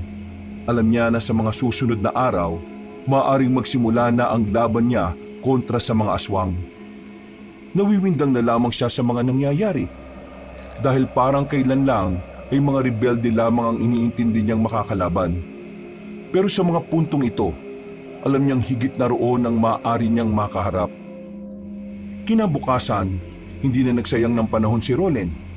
Kahit na hindi pa man gumagaling ang kanyang natamong sugat, siya na mismo ang nakiusap kay Mr. Yang na ituro sa kanya ang lahat ng nalalaman sa paggamit ng senyoritang baril. Marami siyang binasang libro, marami siyang inaral na kasaysayan at pati na rin ang ilang ritual na makakatulong upang maintindihan niya ang diwa ng kapangyarihan ng baril. Hindi na napapansin ni Rolen na lumilipas na pala ang araw. Unti-unti na rin niyang nasasanay ang kanyang sarili. Unti-unti na rin niyang natututunan kung papaano ginagamit ang baril. Talagang puspusan na ang pagpapractice mo, Insan ah. Ikaw na talaga susunod sa yapak ni Lolo. Kailangan eh. Sabi sa akin ni Mr. Yang, malaki ang tsansa na bibiglain tayo ng mga aswang na yun. Nananahimik kasi sila. Yun ang nakakatakot. Naabisuhan na ba yung iba nating mga kamag-anak? Oo, nasabihan na namin sila. Buti nga naniwala ka agad sila eh. Paano hindi maniniwala? Ikaw lang naman yata yung hindi nakakalam tungkol sa pagiging manunugis at birador ni Lolo. Nasa kagubatan sila ng tanghaling yon. Nagpapahangin si Rolen habang kumakain ng paborito nitong biko. Habang nagmumuni-muni sila, bigla na lamang nakaramdam ng kaba si Rolen. Oh, bakit? Anong problema? Hindi ko alam eh. Bigla na lang akong kinabahan.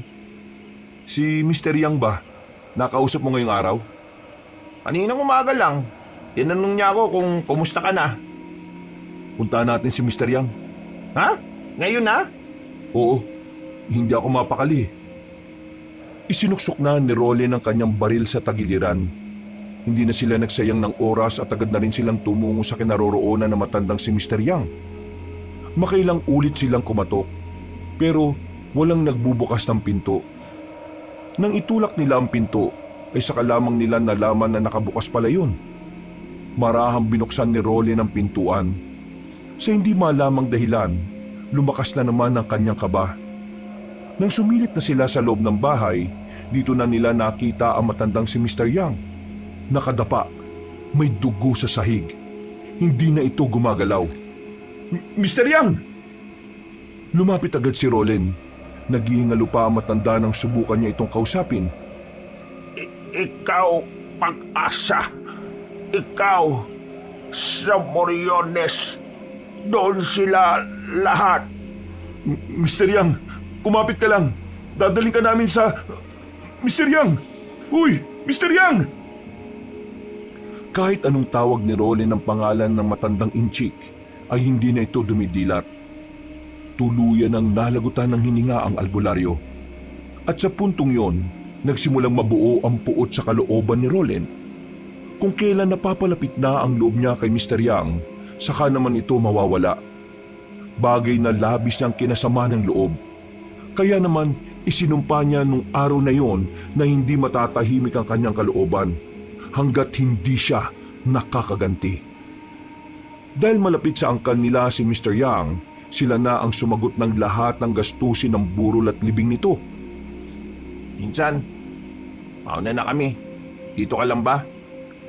Sige, uwi na rin ako maya-maya. Nakatingin lamang si Roland sa puntod ni Mr. Yang na katabi lang din naman ng puntod ng kanyang lolo. Nagsarado ang kanyang kamao. Hindi niya pa rin matanggap na sa isang iglap na wala ang albularyo na magiging gabay niya sana hanggang sa huli ng kanyang laban. Mr. Yang, Lolo, huwag kayong mag-alala. Ako ang tatapos sa laban na iniwan ninyo. Mas lalong humigpit ang pagkakasarado ng kanyang kamao. Pinangako niya sa kanyang sarili na kahit na anong mangyari, hindi siya papayag na hindi mapapanagot ang mga aswang sa lahat ng kasamaan nito. Pag-uwi niya sa kanyang bahay, naabutan niyang naroon si Francis. Tila alam na nito ang kanyang gagawin. Tumayo si Francis at lumapit sa kanya. Anong gagawin mo? Wala. Anong ibig mo sabihin? Alam ko na pupuntahan mo yung kinaroroonan ng mga aswang eh. Oo, pupuntahan ko yun. At uubusin ko silang lahat. Kasama ako, Insan. Hindi pwede. Laban ko to. Laban mo to. Laban to ng angkan natin. Pinsan mo ako. Parte ako ng pamilyang to. Pero ako lang ang may responsibilidad na tapusin ang laban na to sa mga aswang. Hindi ka kasali rito. Ayaw kitang madamay. Gustuin mo man o hindi, damay ako dito. Kasi magkadugo tayo. At tayo magkakadugo ang punteriya ng mga aswang na yon. Isama mo na ako, Insan. Ito na lang yung tamang pagkakataon para mapatunayan ko sa mga magulang ko na meron din akong ambag sa angkan natin. Di ba hindi ko kaya magsundalo? Kahit man lang sa ganitong pamamaraan, magawa ko man lang. Huminga ng malalim si Roland. Mukhang hindi na niya mapipigilan pa ang binata. Kaya naman, hinayaan na lang din niya ito. O sige na, maganda ka na. Ngayon na kagad? Oo, wala tayong sasayanging oras. Ngayong alam ko na kung nasan sila matatagpuan, ako na mismo pupunta sa kanila. Sige, sama niyo na rin ako. Sabay na napalingon na magpinsan sa pintuan. Nakita nila roon si Erwin. Itim ang lahat ng suot nito at meron na ring dalang armas. Narinig kita kahapon kanina, buddy. Kaya naisip ko na maganda na rin dahil gusto kitang tulungan. Buddy, labas ka rito. Problema ng pamilya namin to. Kung ganon, hayaan mong gawin kong daylan ang mga kasamahan natin pinaslang ng mga aswang. Gusto ko silang igante. Pero hindi sila mga pangkaraniwan. Nakita mo naman kung paano nila tayo atakihin ng gabing yon. Alam ko, kaya nga hinanda ko na sarili ko para sa mga oras na ganito. Isama na natin siya, Insan. Mas marami, mas maganda. Buddy, tandaan mo magkabady tayo. Ang laban mo, laban ko rin. Yun ang turo sa atin ni Major Teves nung nabubuhay pa siya. Isang malalim na paghinga na naman ang nagawa ni Roland. Kalaunan, nakumbinsi rin siya ng dalawa. Sa parehong gabi, umalis silang tatlo. Gamit ang sasakyan ni Erwin ay bumiyahe sila patungo sa nayo ng Moriones. Ang lugar na kilala sa bentahan ng lambanog sa kanilang lugar. Pero lingid sa kanilang kaalaman na meron palang nagtatagong mga aswang doon. Astig nitong sasakyan mo, Erwin. Ang ganda. Ang sarap imaneho ng manobela, oh. Focus ka lang sa daan. Madilim ang dinaraanan natin. Baka bigla tayo maaksidente. Nakafocus naman ako eh. Ay, teka, Roland, Insan. Paano pala natin malalaman kung aswang ang isang tao? Paano natin malalaman kung sino kalaban natin? Kaya ko nang maramdaman ang presensya ng mga aswang. Totoo pala talaga yung mga ritual na ginagawa ni Mr. Yang sa'yo eh, no? Nakatulong talaga eh. Parang hindi ka na normal na tao ngayon. Sa totoo lang, buddy, hindi pa rin ako makapaniwala na ito ka na. Nalalaban ka na sa mga aswang. Akalain mo yun? Mas malala pa yung kakalabanin mo ngayon. Mas mahirap pa itong misyon na ito kaysa nung nasa army pa tayo eh. Hindi ko rin inaasahan na ako ang susunod sa yapak ni Lolo eh. Yung mga nangyari sa buhay natin ngayon, yun ang naging senyales na maging ganito ako. Kaya mamaya, ihandaan niyo ang sarili ninyo. Ikaw Francis, marunong ka ba talagang humawak ng baril? Kahit na hindi ako nagsundalo, marunong naman ako. Nag-aral din naman ako niyan eh. Kaya wala kayong dapat na ipag-alala sa akin. O sige, sabi mo yan eh. Namaya niyang katahimikan sa loob ng sasakyan. Tahimik lamang sila habang tinatahak ang biyahe. Si Rolin, wala siyang ibang iniisip kundi ang mga mangyayari.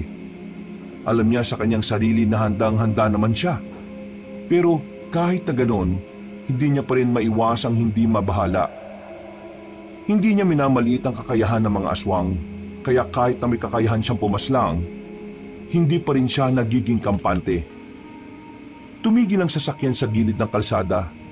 Nagtaka naman sila nang marinig na parang may kumalabog sa makina. Erwin, may problema yata ang makina ng sasakyan mo eh oh. Mukhang pinipigilan ka talagang sumama. Iwan na lang natin tong sasakyan. Malapit na rin naman to sa Moriones eh. Ha? Sigurado ka? Oo, luma na rin kasi yung sasakyan na to eh. Balikan na lang natin to bukas. Kung ganun eh, tara na. Iniwan nila ang sasakyan sa gilid. Sinimulan na rin nila ang paglalakad. Dumaan lang sila sa gilid ng medyo may kadiliman. Iniiwasan kasi nilang may makakita sa kanila dahil baka paghinalaan sila ng mga rebelde. Mahabang baril kasi ang dala ni Francis at Erwin. Kung sakali mang dumating tayo sa puntong kailangan nyo ng mamili, piliin nyo lang palagi ang sarili nyong kaligtasan ha. Hindi pwedeng mamatay tayong lahat. Kailangan may makaligtas. Mas maganda kung lahat tayo ay makakabalik ng buhay. Napatangon na lamang ang dalawang lalaki. Habang papalapit sila ng papalapit, nakakaramdam na rin ng kaba si Rolen. Hindi nagtagal, natanaw na rin nila ang kabilang nayon. Maliwanag at mukhang masigla ang lugar na yon. Sa unang tingin, iisipin na tila pangkaraniwang lugar lamang yon. Pero sa malayo pa lang, nararamdaman na ni Rolen ang mga presensya ng mga aswang. Ihandaan niyo mga sarili ninyo. Papasok na tayo sa lugar nila. Buddy, kilala mo ba yung pinakapinuno nila? Oo, sinabi na sa akin ni Mr. Yang yon. Kung sino yung mararamdaman kong pinakamalakas, yun na yon. Nagmamadali sila makalapit sa nayon ng Moriones.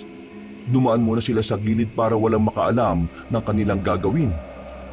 Nung oras na yon, isa sa problema nila ay kung paano nila hahanapin ang kinaroroonan ng pinuno ng mga aswang. Sinusubukan kasing pakiramdaman ni Rolen ng paligid, pero wala silang mararamdaman na kakaibang presensya. Anong balita, Insan? Hindi ko siya maramdaman dito. Mukhang may kakaiba siyang ginagawa para hindi siya matagpuan. Anong balak mo ngayon? Walang ibang choice. Una natin papaslangin ang mga aswang na narito. Palalabasin natin siya sa pambubulabog natin. Mukhang peligroso yung iniisip mo, Insan. Pero sige, palag-palag na yan. Nakikita niyo ba yung kumpulan na yon? Lahat yan aswang. Pagbilang ko ng 3, lalabas tayo. Rarat-ratin natin kaagad ang mga yan. Sigurado ko ba mga aswang yan? Baka mamaya mga tao lang pala yan. Bako, maging kriminal pa tayo. Kung wala kang tiwala sa pakiramdam ko, mabuti pa umuwi ka na lang. Francis, sa aming mga sundalo, kailangan mong pagkatiwalaan na sinasabi na mas nakakaalam. Yung kasi magiging gabay natin. Okay, sige na. 1, 2, 3. Naunang lumabas sa pinagtataguan ng lalaking si Rolen. Gamit ang senyoritang baril, pinaputukan niya ang mga aswang na nasa gilid. Habang ang dalawa naman ay niratrat ang mga nasa tindahan. Nagpulasan ang mga aswang. Si Rolen naman ay nauna nang lumapit. Isa-isa niyang pinagpapapaslang ang mga aswang. Kada tatamaan niya ay bulagta agad at unti-unting naaagnas.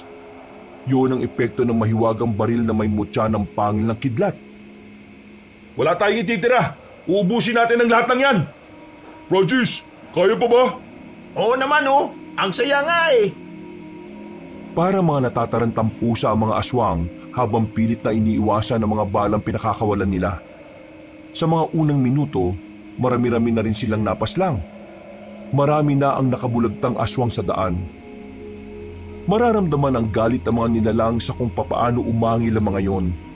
Sandaling natigil ang putukan nang wala na silang nakikitang aswang sa paligid. Pero nararamdaman pa rin ni Rolin ang presensya ng mga yon. Batid niyang nagtatago lamang ang mga aswang sa kung saan. Ilabas niyo pinuno ninyo! Ubusin namin kayo lahat, sige kayo! Walang tumutugon sa kanila. Pero mga ilang sandali lang, nakarinig na si Rolin ng mahinang palakpak. Pagtingin nila sa gilid, nakita ni Rolin na matandang si Miranda, ang babaeng hindi niya nagawang paslangin nang takasan siya nito. Ang lakas din naman ng loob niyong dumayo sa mismong balwarte namin. Ito ba ang pamamaraan mo ng pagsasayang ng buhay? Ilang beses na pinaputukan ni Rolin na matandang babae pero hindi niya ito matamaan. Tumatawa-tawa pa ang matanda sa kanya. Tila minamaliit lang ang kanyang kakayahan sa pag-asinta. Buddy, insan, kayo nang bahala sa iba. Ako na munang bahala sa matandang to. Sige, dito na muna kami. Halika na, Francis! Tumungo sa kabilang direksyon ng dalawang binata, habang naiwan naman si Rolin sa harap na matandang babae. Nakatayo ang ali sa itaas ng bubungan. Tila hindi na yon nababahala pa sa hawak-hawak ng baril. Kupas na ang baril na yan, iho! Ilang henerasyon nyo na ang gumamit niyan. Kaya sa henerasyon mo, madali na lang yan tapatan. Hindi ako mapapaslang ng baril na yan. Nagsasayang ka lang ng oras pa. Wala akong pakialam. Ang mahalaga sa akin, mapaslang kita sa kahit na anong paraan na alam ko. Tatapusin kita agad, tanda. Kapag natapos na kita, isusunod ka naman ang asawa mo. Ikaw, gustong tumapat kay Lakay? Alam mo ba kung ano sinasabi mo? Walang-wala ka pa sa kalingkingan niya. Hindi mo ba naiintindihan kung bakit hindi siya humaharap sa'yo? Kasi ako lang ang kalibel mo. Dami mo pang satsat. Umatake ka na, tanda! Ang incheck na albularyo, hindi mo ba itatanong kung ano ang ginawa ko sa kanya? Pinahirapan ko lang naman siya. Binugbog siya ng mga kasama ko at pagkatapos ay kinalmot ko siya ng marami sa kung saan saang parte ng katawan niya. Napakasarap ng pakiramdam na makitang nahihirapan ng taong hadlang sa amin. Kung naroon ka, siguradong mas magiging masaya ako. Dahil nakita ko sana kung ano ang nararamdaman mo kung nawalan ka ng Manahimik ka! Hindi na nagsayang pa ng oras si Rolin.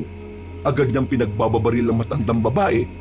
Pero kagaya pa rin ng kanina, hindi niya pa rin ito matamaan. Masyadong mabilis sa matanda. Nakakadagdag hirap pa para sa kanya ang mga kabahayan na minsan pinagtataguan din ng ali. Dito ka na mamamatay kasama ng dalawang kaibigan pa! Maya-maya lang, naramdaman na lamang ni Rolin na nasa likuran na niya ang ali. Huli na ng tangkain niyang makailag. Tinamaan na siya nito ng mahaba nitong kuko. Mahabang pagkakakalmot sa kanya. Kaya naman tila napatigil siya sandali. Dumistansya siya sa matanda. Anong problema? Bakit hindi mo gamitin yung ginawa mong pag-ilag ng mabilis nung una?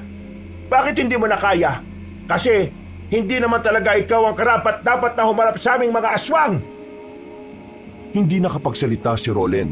Tila natanggal ang angas niya noong mga sandaling yun. Sinubukan niya pa ulit na gamitin ang baril na senyorita. Pero sa kasamaang palad, hindi niya pa rin tinamaan ang ali. Nakakaroon na siya ng pagdududa sa kanyang sarili sa mga pagkakataong ito. Pakiramdam niya, hindi na rin niya magagamit ng matino ang baril. Yung pa naman sana ang inaasahan niyang makakapaslang sa lahat ng aswang. Bumuntong hininga na lamang siya. Pag-atake ulit na matanda, tinamaan ulit siya, dahilan para matumba siya. Pero agad din naman siyang bumangon kahit na nawawalan na siya ng balanse. Mukhang wala na naman ako mapapala sa iyo ngayon. Kaya mas maigi nang tapusin na kita. Pasensya ka na. Hindi ka na aabot kay Lakay. Hanggang sa akin ka lang. Huwag kang maging kampante, tanda. Baka nakakalimutan mo. Ginawa ng Diyos ang tao na mas mataas sa lahat. Sa paningin ko, isa ka lang hayop na nagkatawang tao. Kaya kahit sindakin mo ako, hindi mo ako masisindak. Hindi ako takot mamatay. Kasi kung takot ako mamatay, hindi ko na sana mapapaslang ang apo mo na nagpapanggap. Visit ka talagang lalaki ka.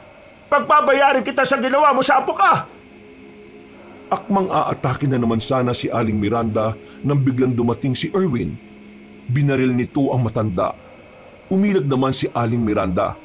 Pero dahil doon, sandaling nawala ang atensyon ng Ali kay Rolen. Nagkaroon ng pagkakataon si Rolen na barilin na matanda.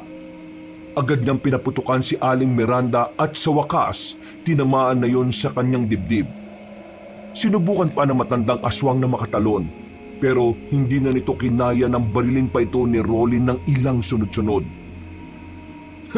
Dami mo kasing dinadaldal eh. O ayan, nauna ka tuloy. Nakatingin sa kanya ang matandang babae. Tila may gusto itong sabihin na hindi na rin naituloy. Wala pang isang minuto, unti-unti na rin itong naging abo. Marami pa ron. Tara, respondihan natin si Francis. Nagmamadali silang nagtungo sa kinaroroonan ng kanyang pinsan. Saktong dating nila dahil malapit-lapit na ring mawalan ng bala si Francis. Akala ko iniwan nyo na ako eh. Pwede ba naman yun? Niratrat nila ng niratrat ang mga aswang na patalon-talon sa mga bahay at puno. Sa mga puntong ito ay unti-unti na rin nilang nalalagas ang bilang ng kanilang mga kalaban.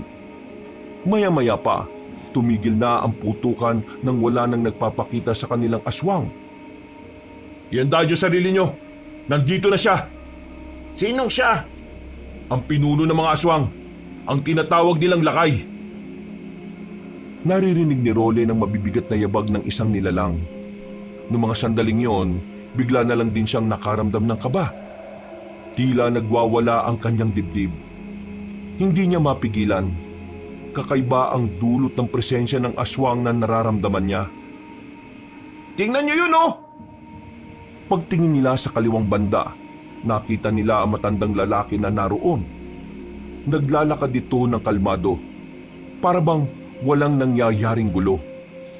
Nang makalapit na ito sa kanila, ay saka lamang ito huminto ng paglalakad. Hindi naman nagsayang na pagkakataon si Rolen. Agad niyang pinagbababaril ang matandang lalaki. Tinatad niya yun ng bala sa dibdib. Pero sa kasamaang palad, hindi man lang yun tinablan. Bumaon lang ang bala sa katawan ni Lakay pero wala namang nangyari. Gaagi, hindi tumatalab sa kanyang senyorita. Alam mo ba kung bakit hanggang ngayon ay nabubuhay pa rin ako? Isa lang ang kasagutan. Yun ay dahil hindi naman ako napas lang ng mga pinuno ninyo. Kaya isang malaking kalokohan niyang baril pa rin na yan ang gusto mong gamitin laban sa akin. Hindi kaya nasabihan na mas nakatatanda sa'yo na matagal ko nang inaral ang baril na yan. At ngayon, hindi na ako mamamatay ng dahil lang dyan. Anong klaseng nilalang ka? Isa pa rin naman akong aswang. Pero hindi ako kagaya ng mga aswang na inaakala mo. Kaya kung umaasa ka na may maiuwi kayong tagumpay, nagkakamali kayo. Sa sobrang bilis ng matandang lalaki, hindi nila namalaya na inago na pala kay Erwin at Francis ang hawak-hawak nitong baril. Tanging ang baril na senyorita lamang ang hindi nahawakan ni Lakay. Sinubukan ni Francis at Erwin na labanan ng mano-mano ang matanda. Ang kaso nga lang, binalibag lang sila nito sa gilid. Hindi kayo ang gusto ko makalaban. Mga bida-bida kayo. Lumunok ng laway si Rolen. Kinakabahan na siya sa mga sandaling yon. Hindi niya alam kung papaano niya tatalunin ang kalaban niya gayong hindi naman ito tinatabla ng armas na kanyang inaasahan. Kung ako sa'yo, lumuhod ka na lang sa harapan ko at magmakaawa para sa buhay mo. Baka sakaling magbago pang isipan ko. Mas pipiliin ko pang mamatay na lang kaysa lumuhod sa harapan ng isang nilalang na kahit kailan hindi ko magugusto ang bigyang pugay. Muling pinagbababalil ni Rolen si Lakay. Kahit na hindi naman nauubos ang bala niya, ay wala pa rin yung talab. Tinatawanan lang siya nito at tila ginagawang laro-laro lamang nito ang laban nila. Maya-maya pa, bigla na lang din niyang naramdaman ang kamao ni Lakay sa kanyang tiyan. Sa lakas ng suntok ay namilipit sa sakit ang binata. Napahiga agad siya at hindi makagalaw. Pahihirapan kita ngayon hanggang sa mapagtanto mo na mas mainam lang lumuhod ka kesa mabugbog. Pinagsisisipa siya ni Lakay sa kung saan-saan. Bawat tadyak sa kanya ay ramdam niya ang bigat ng mga paa nito. Sa mga oras na ito, himala na lamang ang inaasahan ni Rolen.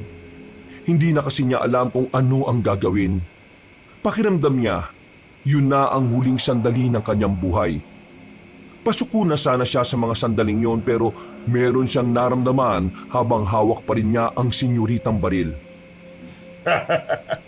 Nakakatuwang makita na ang inaasahang magliligtas sa inyong angkal ay naririto. Nasa harapan ko at hindi makagalaw. Mahinang nilalang. Huwag ka na muna magdiwang. Ngayon naiintindihan ko na. Naiintindihan ng ano? Ano ba pinagsasabi mo? Naiintindihan ko na kung ano ang tunay na kapangyarihan ng senyorita. Ha? Ginamit ni Rolen ang natitira niyang lakas para kunin ulit ang baril na senyorita.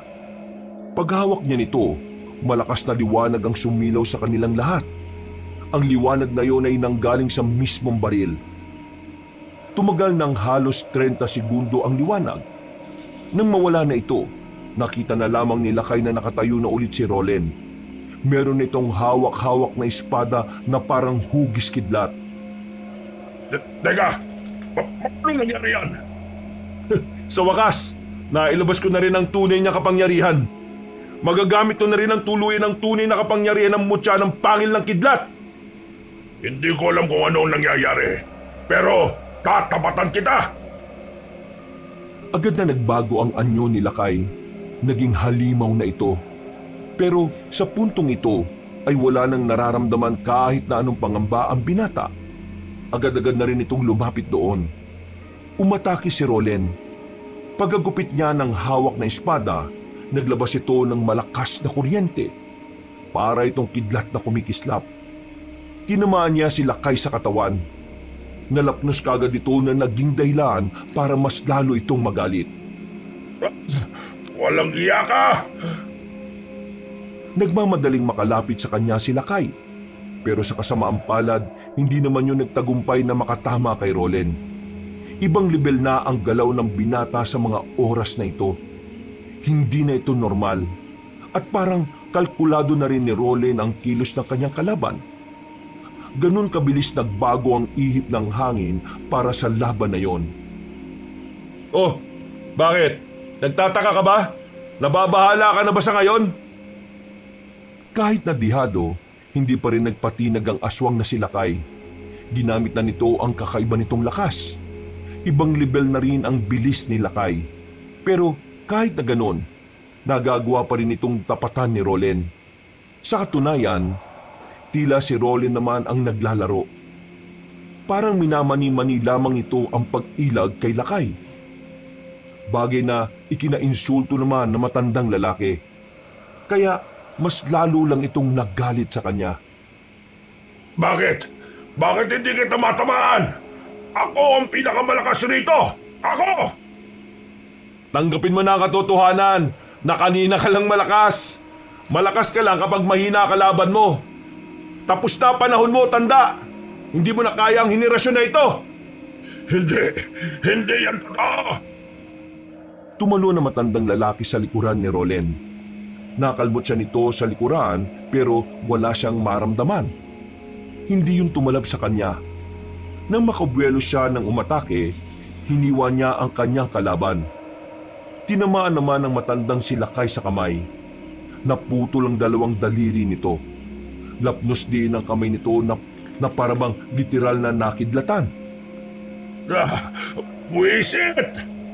Tapusin na natin ang laban na to! Ano akala mo sa akin? Magpapatalo na lang ng ganito? Bigla na lamang lumapit si Lakay kay Francis na kababangon lang. Akmang itatarak na sana ni Lakay ang mahaba nitong kuko pero bigla na lamang nakalapit din agad si Rolen. Tinaga niya ng espada si Lakay. Nang makadistansya ito, agad niyang sinundan ng isa pa. Hindi pa nakontento si Rolen, Itinarak niya ang espada sa tiyan ni Lakay. Dahilan para mapatras na yon at mapasandal na lamang sa bahay. Hindi! Hindi ito pwede! Ito na katapusan mo ng pamamayagpag mo bilang pinuno ng masasamang nilalang. Kailangan mo nang tanggapin na hanggang dito ka na lamang. Itinaas na ni Roland ang kanyang espada. Merong tumamang malakas na kidlat sa espadang yon. Pagkatapos, agad na itinarak ni Roland ang espada sa kaliwang dibdib ni Lakay. Nung mga sandaling yon, tuluyan na ngang natalo ang pinuno ng mga aswang. Ang galing mo! Saan galing yung espadang yan? Ito ang tunay na anyo ng senyorita. Hindi lang siya basta baril. Isa rin siyang makapangyarihang espada. Sabi ko na nga ba, espesyal talaga yung baril na senyorita na yan eh. Kasi parang ang boring naman kung puro putok lang, di ba? O nasaan si Erwin? Doon siya pinalibag eh. Ay! Tulungan niyo ako makatayo rito! Ang sakit ng balakang ko! Agad naman nilang nilapitan ng lalaking si Erwin. Umiinda-inda pa ito ng sakit nang maibangon na nila ito. Bago nila nilisan ang lugar na yon, siniguro na muna nilang wala nang matitirang mga aswang. Kaya naman, pinagpapapaslang lahat ni Roland ang mangilan-ngilan pang aswang na naroon. Pagkatapos, naglakad na rin sila palabas ng lugar na yon. Para silang nasa pelikula na slow motion. Ang paglalakad na may pausok pa sa gilid. Makalipas ang ilang araw, payapa na rin ang kaisipan ni Roland.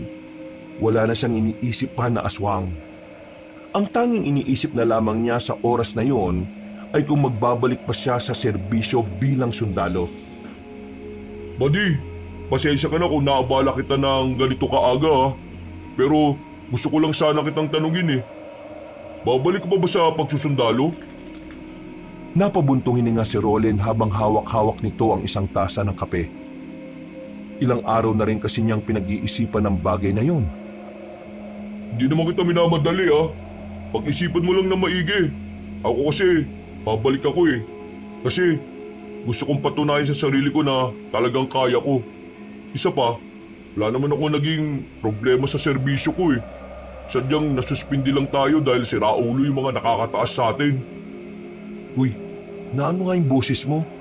Baka mamaya may makarinig ng sinasabi mo eh. Eh totoo naman eh. Si Raulo mga mas nakakataas sa atin eh. Sana nga sa Maynila ako madestino. Wasak ang sistema rito sa atin eh. Baka bumalik din ako. Ha? Sigurado ka ba? Baka naman nabibigla ka lang. Babalik talaga ako. Gusto kong sundan ang yapak ni Lolo. Hindi lang sa pakikipaglaban sa mga aswang pati na rin sa pagsiservisyo sa bayan. Eh paano yung tungkulin mo bilang tagapagtanggol ng angkan ninyo? Hindi ko pa rin naman yung pababayaan. Ngayong wala na ang mga aswang, oras naman para ipagtanggol ko ang bayan. Hanip, kaya hindi talaga ako nagkamali na ikaw ang kinaibigan ko eh. Ay, siya nga pala. Mamayang gabi, may salo-salo rito sa bahay. Punta ka ha. Naku, kakaya naman. Hindi naman ako parte ng pamilya niyo eh. Hindi bagay sa iyo mahiya, no? Pumunta ka. Kapag hindi ka pumunta, ipapasundo kita kay Francis. Natawa na lamang si Erwin sa kanya. Tinapik siya nito sa balikat at sandaling nag-akbayan. Samantala, pagdating ng hapon, tumungo naman si Roland sa sementeryo para dalawin si Major Teves at si Mr. Yang. Kasama niya si Francis habang nakaharap sila sa puntod. Lolo, Mr. Yang, nandito na ako. Nagbalik ako dala ang tagumpay natin laban sa mga aswang. Kung nasaan man kayo ngayon, sana masaya kayo sa nagawa namin. Sana proud kayo sa akin. Lo, sayang wala ka na no. Nakita mo sana kung gaano kahusay si Roland sa pakikipaglaban. Idol ko na tong pinsan ko na to ngayon. Siya ang gagawin kong bida sa ginagawa kong libro. Ikaw talaga. Masyado mo naman pinalalaki ulo ko eh. Di, totoo naman insan eh. Ang astig mo talaga. Nag-akbayan na lamang ang dalawa habang kinakausap ang puntod ng dalawang matanda. Masaya si Roland kahit wala na ang dalawang matandang naging mahalaga sa kanya. At sa bagong kabanata ng kanyang buhay, susubukan naman niyang tularan ng kanyang lolo sa pagiging mabuti at epektibong alagad ng bayan. Wakas,